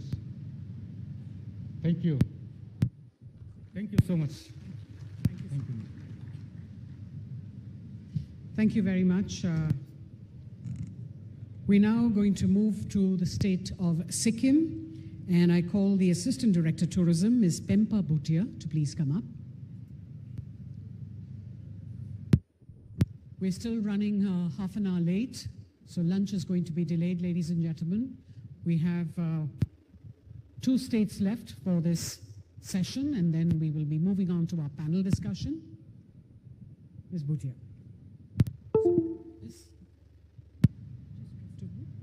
Point this way, and press it. Yeah?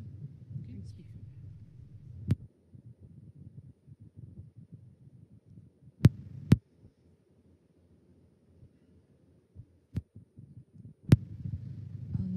Tashtile, Kamrimo, Namaste. Good afternoon, ladies and gentlemen. I, Pempa Bhutia, Assistant Director, Tourism and Civil Aviation Department, Government of Sikkim, would like to present Sikkim, where the nature smile.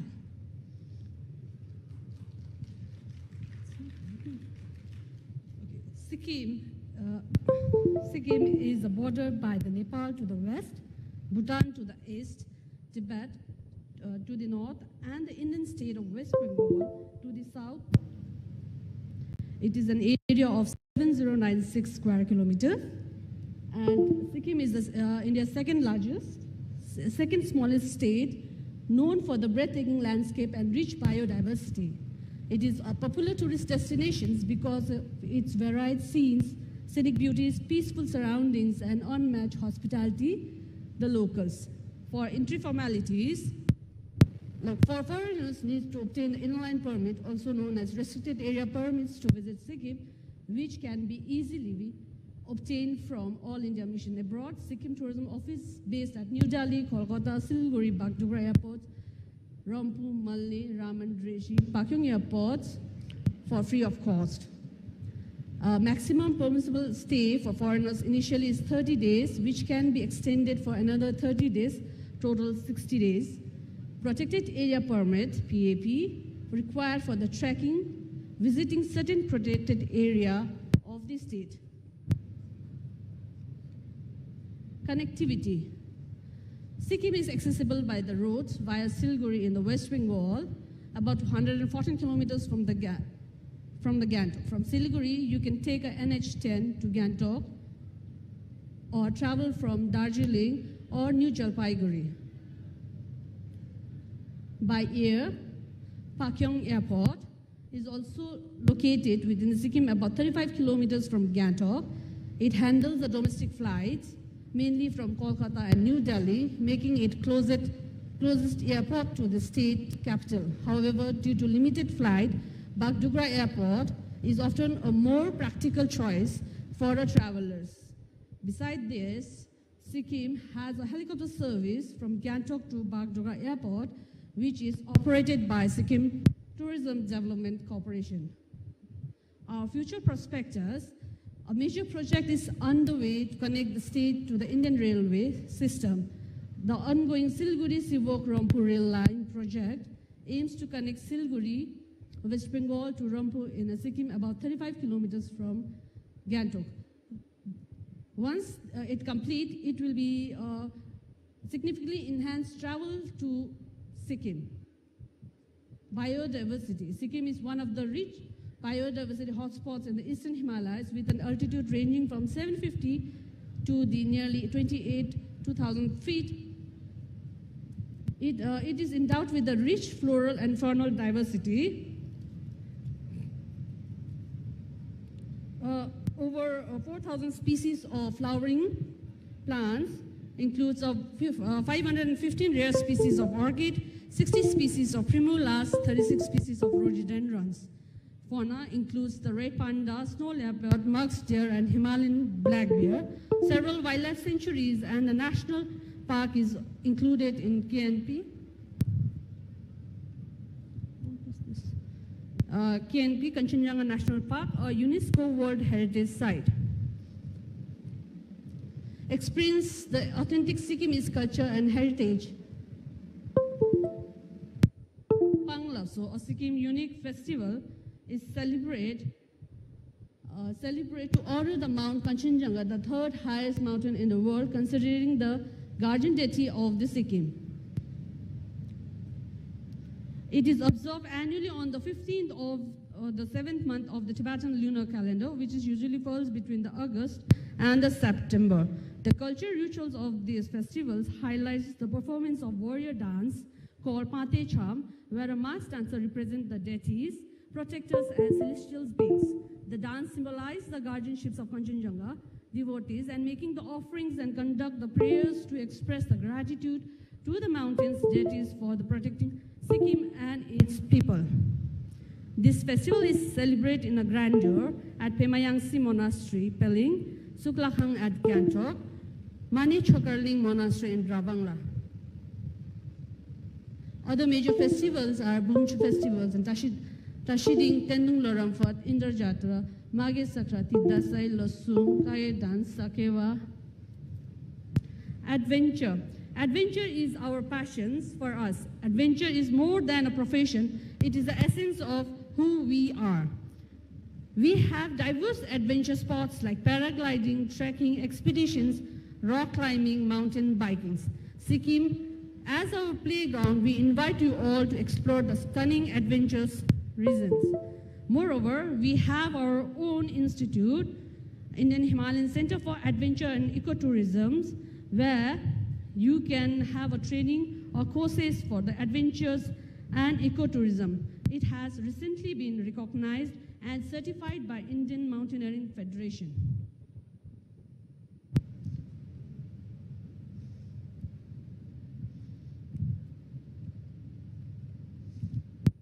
Rural tourism, unmatched the hospitality. Talking about the accommodations, Sikkim offers a range of luxury hotels, heritage hotels, guest house and homestays where you can experience the authenticity Sikkimese experience. With over 14,000 homestays, each homestays provide one kind of claims into the simple yet ripple, preserving the local culture. Sikkim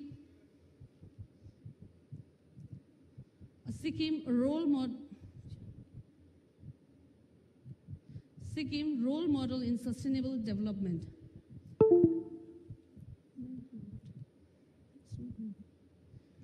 Major initiative towards ecotourism and sustainability, a day for Mother Earth, on July 7th every year, wherein all the vehicular movements except emergency services are stopped for the 7 minutes from 11 a.m. onwards. Mero Bato, Mero Boat. That means my road, my way. My Child from the Wild, Adopting of Trees, Ek Peड़ Maa Ke Naam, ban on single use of plastics, mandatory use of garbage bags in all tourist taxi.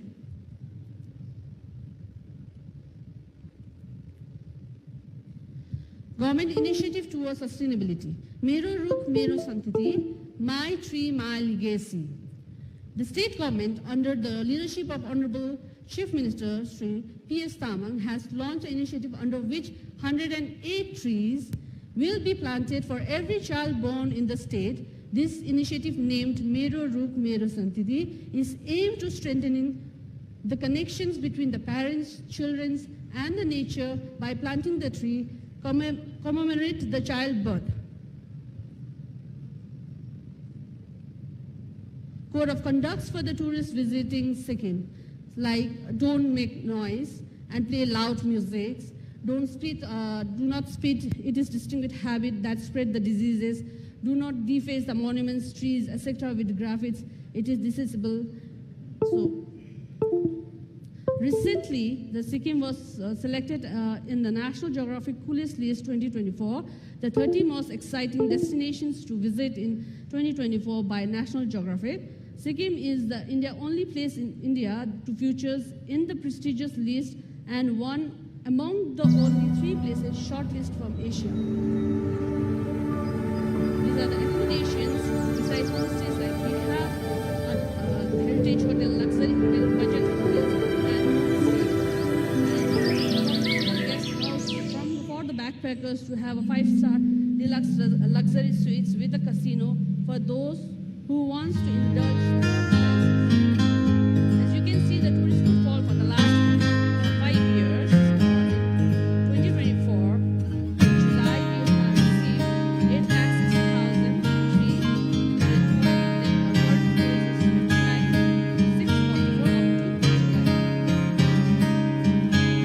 Thank you for your valuable time. I request you to display the queen.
log on to our website, www.sikkimtourism.gov.in. Thank you for your valuable time. Thank you.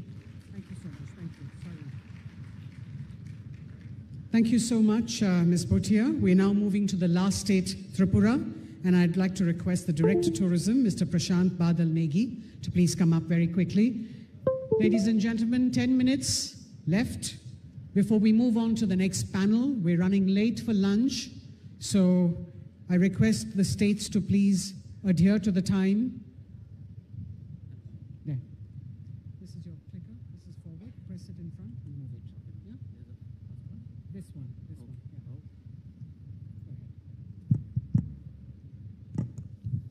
Good afternoon, everyone. Thank you for being here today. I am excited to talk about Tripura, a small yet amazing state in India's northeast. Tripura is full of culture, history, and natural beauty, making it a must-visit destination. Whether you love adventure, history, or peaceful getaways, Tripura has something special for everyone. Let's explore this hidden gem together. If we talk about the geographical area, it is around 10,491 square kilometer. Total population is around 36,73,970.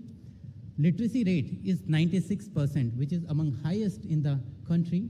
Forest cover area is around 60%.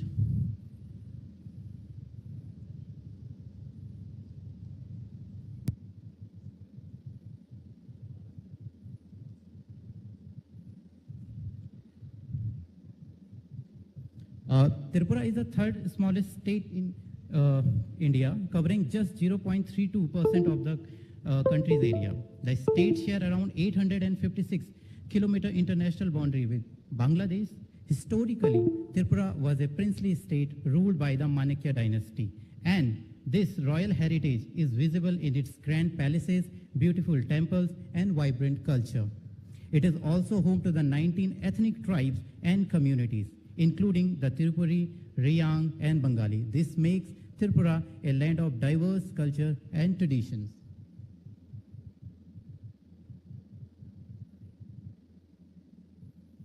If we talk about the connectivity, Tripura is now more connected than ever, making it easier for travelers to explore this wonderful state. Over 725 villages has been connected with the broadband internet through BharatNet.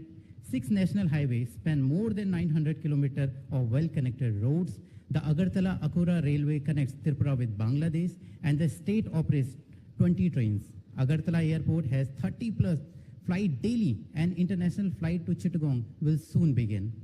These developments are transforming Tripura into a truly accessible destination.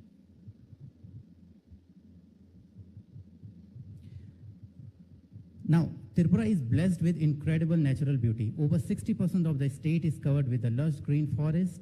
Its beautiful lake, majestic waterfall, and beautiful hills. This state is paradise for the natural lover and adventure seeker alike. It is a place where you can enjoy the peace of nature while exploring its untouched beauty.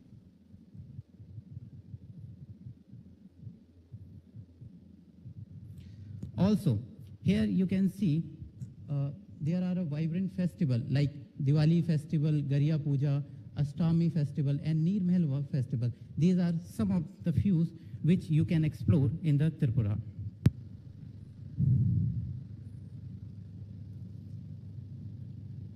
Some of the attraction and destination in Tripura are many, be it religious, wildlife sanctuaries, and heritage. In Tripura, you can explore the Tripura Sundari temple, which is also one of the Shakti Peeth in India, Kasba Kali temple, 14 Goda temple, and Jagannath temple. In wildlife sanctuary, you can visit the Sipai Jala Clouded Leopard National Park and Trishna Wildlife Sanctuary.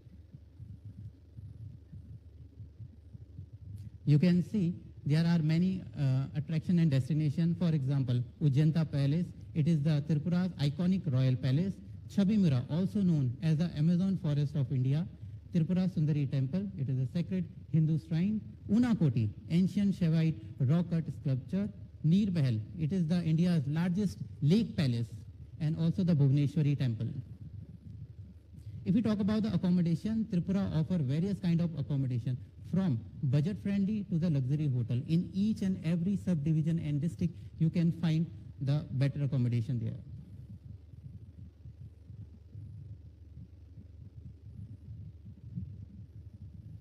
Also, Tripura is focusing on the sustainable tourism. One of the greatest example is Alpanagram, a heritage village near Agartala. This village is predominantly house of Kapali community. It showcases the authentic Tripura heritage through its architecture, lifestyle, and festival celebration. Alpanagram is renowned for its Alpana art, a traditional floor art design which is central to the village identity. Visitor can see bamboo craft, homemade textile, and other traditional artisan work by the local artisan.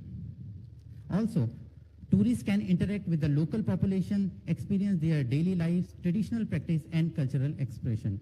Local cuisine, music, and dance performance give visitors a genuine taste of Tripura rich heritage. This Alpanagram won the best tourism village in India by Ministry of Tourism this year only.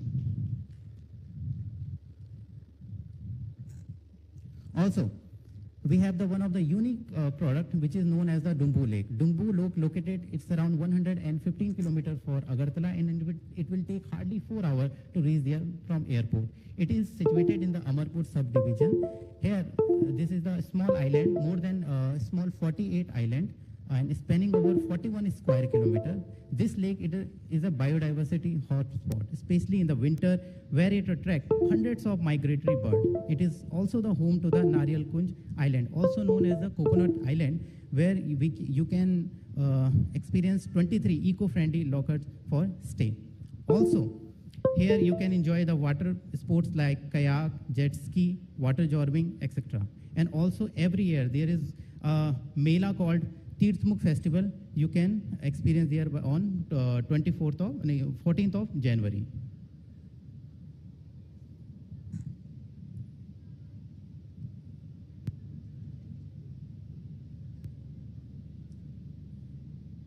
See, you can see water sports activities there, loggers.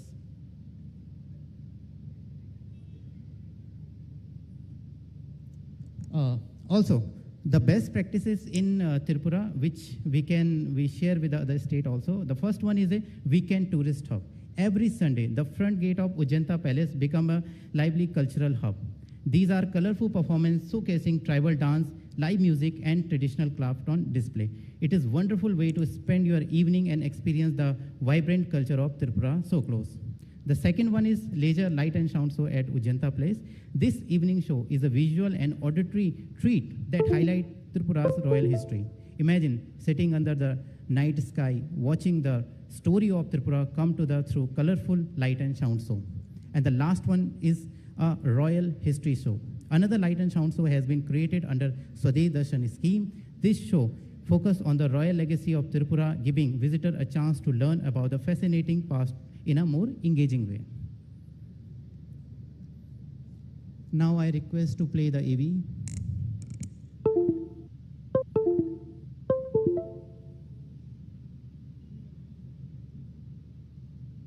Welcome to Tripura, a small yet vibrant state which is a rich tapestry of cultures, faiths and traditions, where the past and present blend seamlessly against a backdrop of majestic hills and ancient architecture.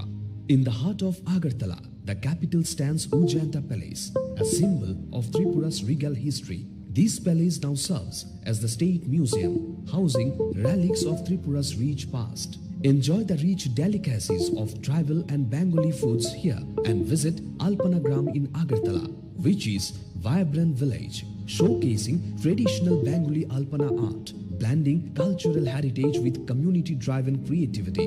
Traveling to the shimmering Rudrasagar Lake lies Nir Mahal, India's only water palace, a creation of Maharaja Bir Bikram Kishore Manikya in the 1930s. Journeying to Udaipur, we find Tripura Sundari Temple. Established in the 1500s, this Shakti Peeth holds the sacred legend of Sati's right toe falling here. The scenic Dumbur Lake, resembling the drum of Lord Shiva, is dotted with 48 islands, and Narikal Kunja, an island of coconut trees, is a must-visit for tourists, offering enchanting boating and water sport experiences. You can even enjoy a night in tranquil at the log huts here. In Amarpur, Chapimura unveils another hidden chapter of Tripura's history. Carved into the rugged cliffs, rock sculptures depict gods and deities. Come and experience Amazon-like trekking along way. Further, North Unakati is a sacred site where legends say celestial beings left their mark. The towering 30-foot Kal Bhairav Shiva carving here is especially awe-inspiring, drawing pilgrims and visitors. The Jampui Hills captivate visitors with their tranquil forests and serene vistas. Here nature embraces you in a lush green blanket, and at Eden Lodge, the adventurous can unwind amidst pristine beauty. Experience the charm of Tripura with our cozy log huts and well-equipped accommodation facilities across its breathtaking tourist destinations. Surmachara Waterfalls at Kamalpur has a green and scorching natural beauty amid a serene waterfalls. Tripura's culture thrives in its artistry, especially its bamboo crafts. As a land where Bengali and tribal cultures converge, Tripura offers a unique experience, rich with heritage and natural splendor. Come and explore Tripura, a land of ancient legends, breathtaking landscapes, and the enduring harmony of its people. Here, every sight, sound, and taste is an invitation to discover the heart of Northeast India.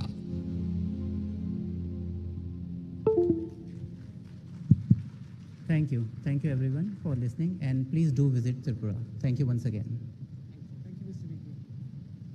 Thank you very much, Mr. Negi.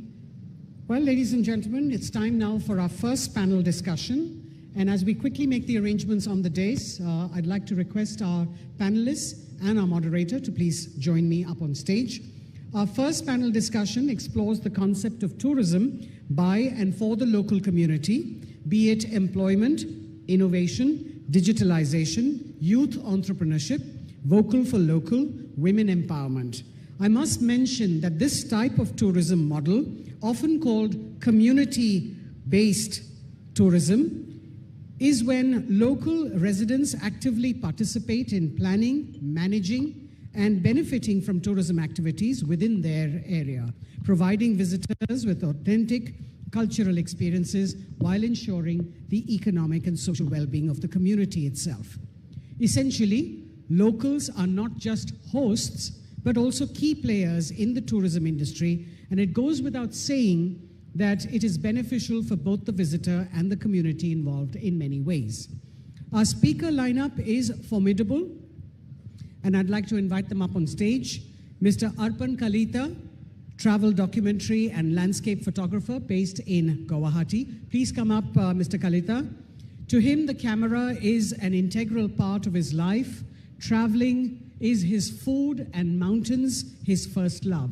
He's also involved with wildlife and community conservation and is working with several organizations. Dr. Tej Chingtam, member National Startup Advisory Council, a visionary leader and passionate advocate for education, mentorship, and youth empowerment in Northeast India.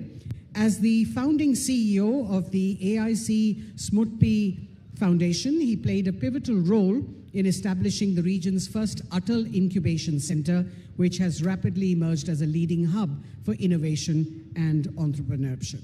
He's also presently the first representative from the Northeast to be a member of the National Startup Advisory Council. Mr. Himanshu Barua, tourism entrepreneur, educator, founder, and CEO of Finder Bridge, a travel startup.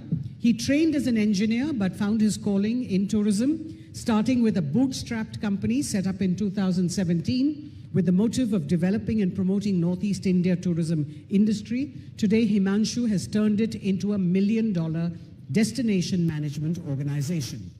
We've got the founder of the Northeast Stories, Ms. Hoinu Hoser, a journalist who worked for major English language publications, author and entrepreneur whose work covers a range of topics including food, travel, people, homes, human rights issues, languages, and global cultures. She's set up two purpose-driven digital platforms, the Northeast Stories and the Northeast Odyssey. The Northeast Stories features the extraordinary cultural practices and the people of the region, while the Northeast Odyssey encourages hotels and resorts in the region to have a wider audience while luring Indians to travel to what many believe is a remote and unfathomable part of the country.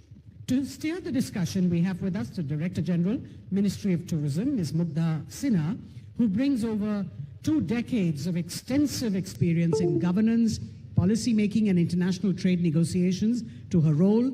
Her diverse career has seen her excel in various ministries, both at the central level and in Rajasthan. Her roles have included pivotal positions in the ministries of textiles, industry and commerce, where she has been instrumental in shaping policies and driving key initiatives.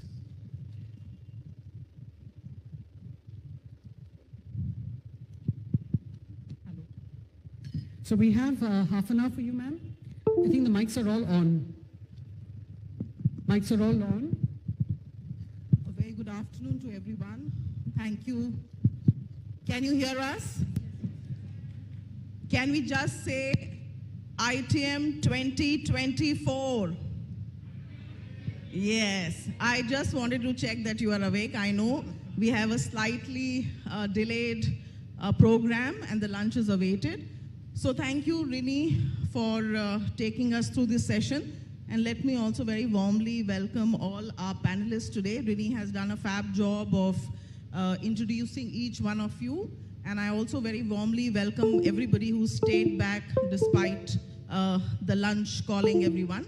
I have some very fabulous 4 cultural and tourism entrepreneurs from the Northeast here today, because I very strongly believe that tourism, Piggy, rides on culture, and culture definitely needs tourism because of visibility. Although Rini has very graciously introduced everybody, I will say a quick word about each of them. To my right, I have Dr. Tej Tengtham. He is in fact scouting for cultural and other startup entrepreneurs from the Northeast. He is the voice of the Northeast in the National Startup Council, and he is otherwise a professor of computer science and teaching here in Guwahati. I'm very grateful to you, Doctor, for making your presence here in this panel discussion that we have.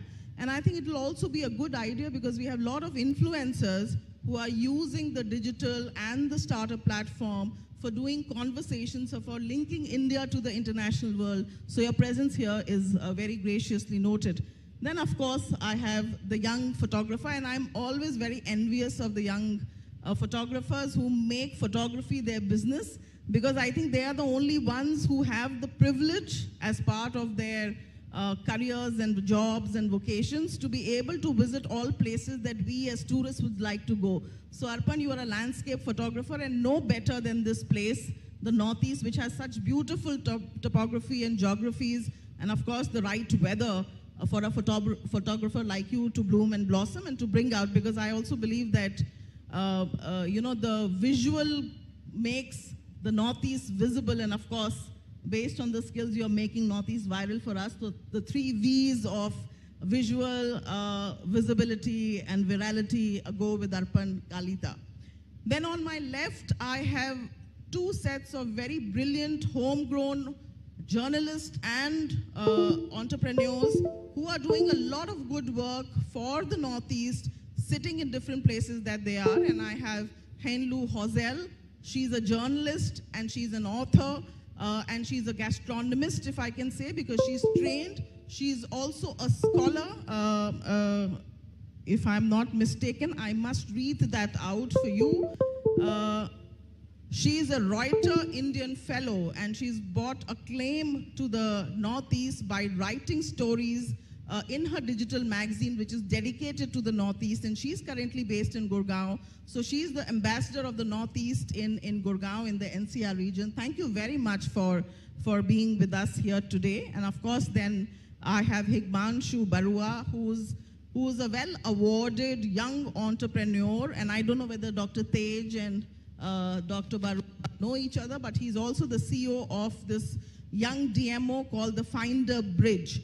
So I will give you, the first round will be like this, that I will give you a minute to talk about what you do. So just give a pitch This is very important because they are all buyers from the domestic community and from the international community. And if you can pitch it right, you get a little page, a little check-in in their blogs and in their write-ups. So this is your chance. I will exactly give you a minute to explain what you do and irk the curiosity of the people. So Tej, this is your time. Hold the mic and say, make your pitch for what you do. And remember, don't forget, it's the pitch for the Northeast. First of all, very good afternoon and thank you for having me here. It's a wonderful afternoon to be in front of such an august gathering. First of all, I would like to tell you that I work in a domain which is something slightly different from the conventional tourism or entrepreneurship per se, but something to do with innovation. We would like to encourage people from the conventional and traditional way of doing business by using technology and making sure that it reaches further and wider instead of the traditional method of reaching out to the closest possible points. We would like to make sure that all the presentations we have had today has had very minimal impact. If you have looked at the global reach of tourism footfall that we have seen that the international footfalls are always 10% of the total footfall in every state that we have seen today. We would like to increase this, and to do that, what can be done is what we work. So this is what I will talk in detail. Thank you. Thank you very much. Can I have Arpan make his pitch? First of all, good afternoon, everyone. It's a privilege to be sitting here with all of you, of course. So about me, you all know kind of what I do and what I need to know. I need to tell you what I intend to do, right? So as you all know, Northeast is a Pandora box, be it of colors, festivals, culture, cuisines, like everything you name it, it's there. Nature is of course one major part, and throughout my photographic journey, I've been trying very hard to promote Northeast as much as possible. And during the last few years, I had the opportunity to work with a few international buyers actually, and what I found out is that nowadays the travel fraternity is moving towards the slow travel. What we can say is slow is the new fast. So this is where you don't hop from one place to other every single day. Rather you'd spend 5 or 4 days or 3 days in a single place and experience that place like thoroughly, immersively, living like a local. So that's what I wish to present you all. If you are kind of looking for a, let's say, tour designer or a tour curator, I'm here for you. Thank you. Okay, that's very interesting. I'll begin by asking you to do a private itinerary for me. But before we do that, we of course have the CEO of the Find a Bridge, Mr. Barua. Hello everyone. Good afternoon. It's a very privilege to be seated here among all of you. My name is Himanshu Barua. I am from Assam. I'm the founder and CEO of Find a Bridge Tourism. It's a tourism startup. We have been working in the industry from the last 7 years, and our only mission is to make Northeast India as the world's best travel destination. So we have been working fully hard on this, and we have received, we offer all kinds of travel experiences in the region that is possible, from adventure, wildlife, culinary, luxury, tea, heritage, anything you name it, we offer everything. Mostly we focus on offbeat tourism as well, and we want to showcase the Northeast that people have never seen before. Show unique videos, and we also use our website is one of the most unique website you can see, you can explore. It's a one-stop solution for Northeast India, where all the experiences, all the travel plans, all the tours, everything is present in just one platform. So more than 400 travel products are there in just one website, and that is like in our website. And we are very serious about tourism marketing. We offer destination marketing solutions. Find a Bridge is the first Indian company to promote Northeast India at the Times Square, New York as well. So we are like so serious about taking Northeast to the world. And we also offer tourism education. Actually, we offer whatever can be done in the field of tourism to promote Northeast India, we offer all the services. Thank you, ma'am. Thank you very much. We are going to find you and ensure that you become the bridge between us doing the conversation here and all the tour operators that have come today. And now can I invite Ms. Hazel to make her pitch.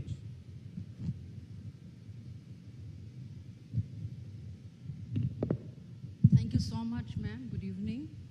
This seems like a perfect platform for me because all the people that I have been chasing are all here. As a journalist, I had a big grouse with the media. I often wondered why should all the negative stories about Northeast be only featured?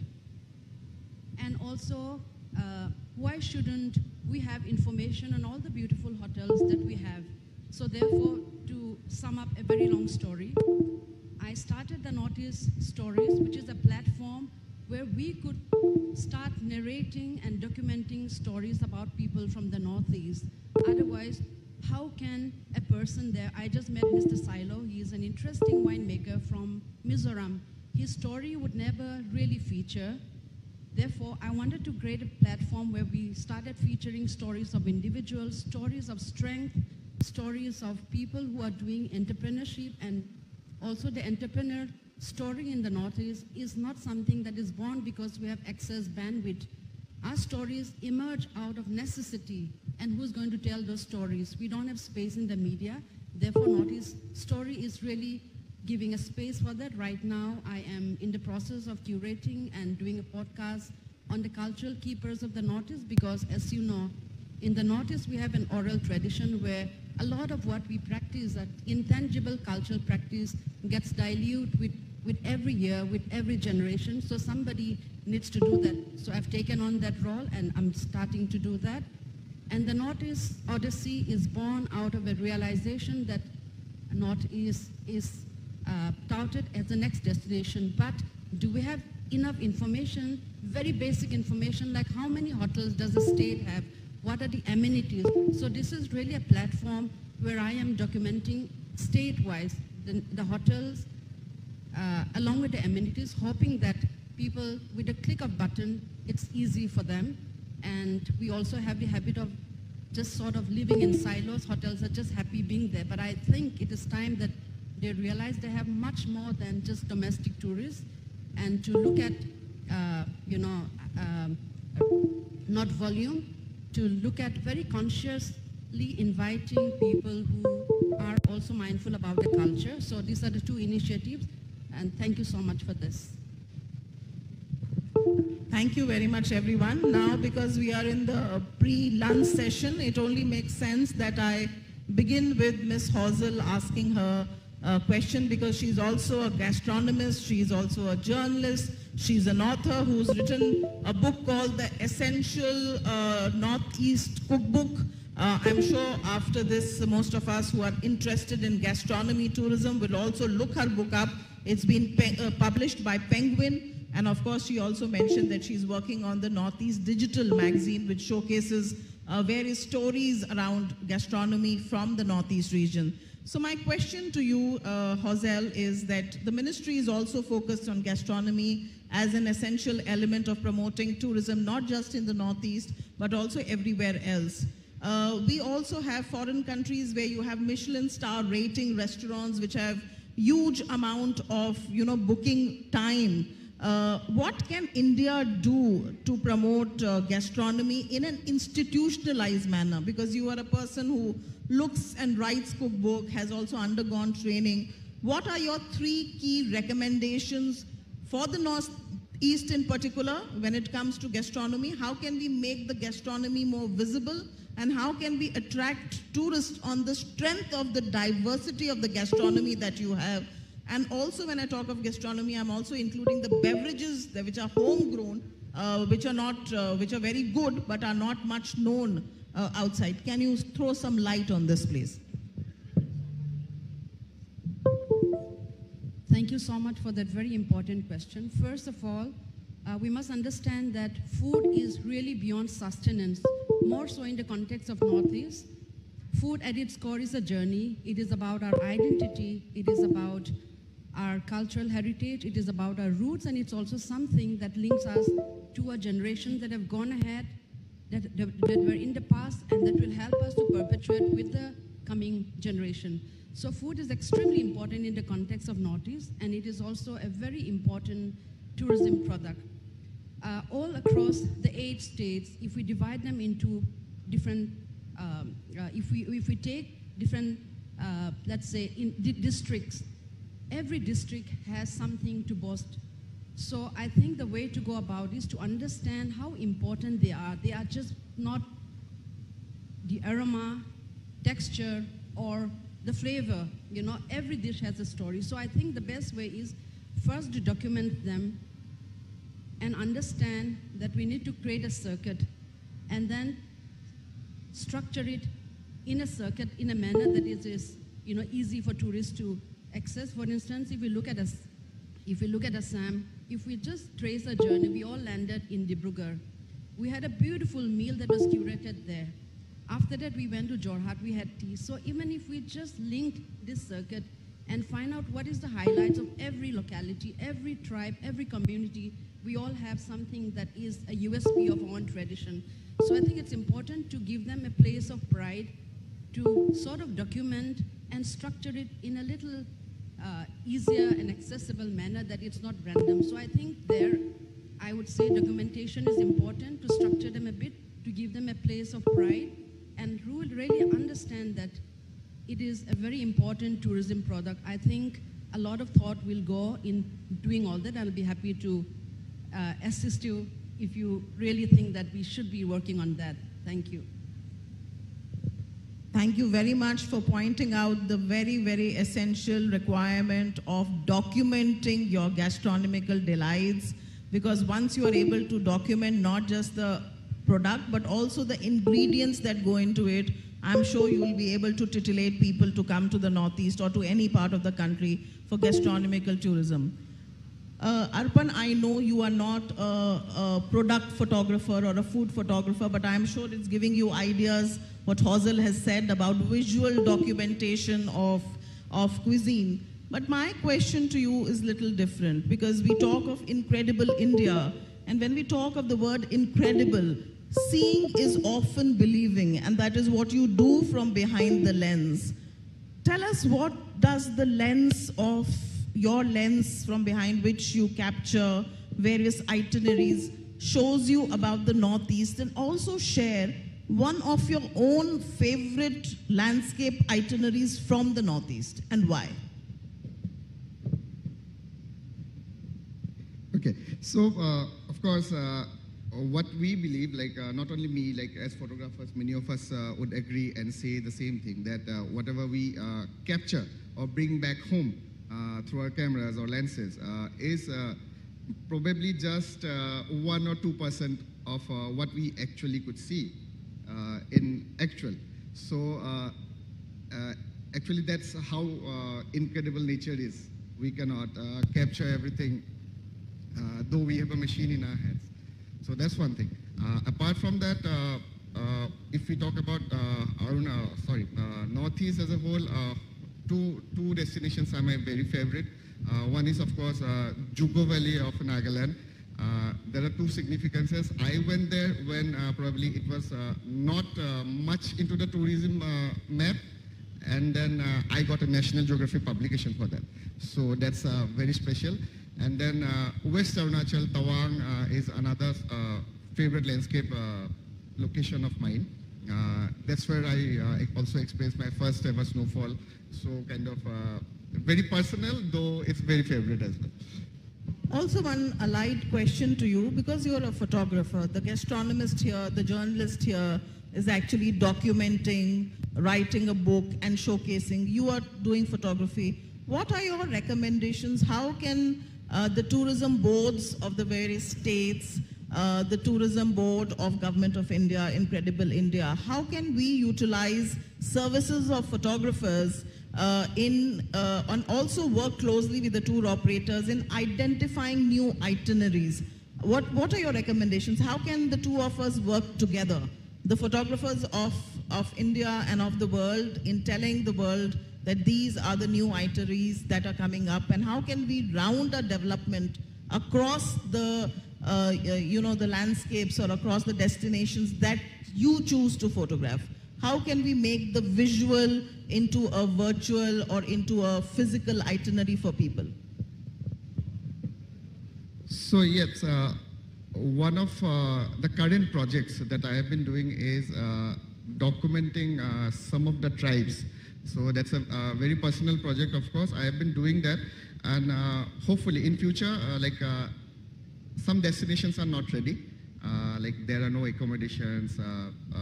The communities are not ready to probably accept a lot of tourists. So we also have to look up to that point that if the location or the community or the geographical whole area, whole circuit is ready to host tourists or not. So then that's one aspect. And of course, documentation is one part. Though I'm not much into product and food or I do a lot of cultures, of course. But again, I definitely have few things ready with me, like as projects. Okay, I see it looks like business secret to me, but can I go to Mr. Barua and ask him that what is it that the Finder Bridge does as a platform, as a DMO, which other tourist operators or itinerary builders are not doing? And you said you have 400 plus itineraries on your website and on your platform. And we have seen presentations just before the panel which brought up some very beautiful visual delights and new itineraries. So 2 questions to you. What is it that you do differently? And what are your favorite itineraries which you think you can sell today? Because you have about 20, 25 influencers from India and abroad. What is it that you would like to tell them to take a tip from here based on the itineraries that you offer on your platform? Yeah. So Finder Bridge as a platform, it's the name only signifies that the bridge what is there. So we generally bridge Northeast India to the rest of the world. So what we do differently is that we are a new, completely highly focused on content and design. So if you see our Finder Bridge website, you will see the photos that most probably you have not seen before. So this is like, we are highly focused on content because we believe that the content is the most important thing that we should focus on to work on tourism. Apart from that, ma'am, I would like to say that as I said earlier, that we are focused on each and every aspect of tourism that is possible in Northeast India, right? For example, even for like we don't leave anything behind, like for bike tourism, dark tourism, like sustainable tourism, eco tours, river tourism, anything you can name off. There are more than like 35 categories, like we have listed out. We give everything to all our international customers and all our domestic customers as well. Apart from that, we are also the destination marketing partner for many festivals, for many homestays, for many resorts as well. This is a very newly concept. We are the first one to initiate this project or this services in Northeast India, and And apart from that, we also offer travel documentation project to other big brands, because travel documentation means we make travel content for other big brands in and around Northeast India. In terms of photos and videos, if you see our Instagram profile, you will see the Northeast India in a very different way. So as I told you that, that we believe that our content is the most important USP that we believe. So if you see our Instagram or if you see our website, you will see that we have represented and we have shown Northeast India in a very new style that have been never shown before. And regarding my favorite route or itinerary, I believe that many international people and many domestic people, domestic customers are in love with this itinerary, which is like, I used to work in an itinerary which is like the tribal experiences of Northeast India, which is very unique and very extraordinary, I believe, which covers Zero Valley of Arunachal, which covers the Majuli Island of Assam, and which covers the Nagaland headhunter village of Longwa, and plus Kaziranga as well. So this is an itinerary of around 10 days that, in which all of the, mostly 3 states are covered from the unique perspective perspective, because the tribe which is found in Arunachal, the Apatani tribe, is a very unique tribe, very, very unique tribe. So everyone should visit this tribe.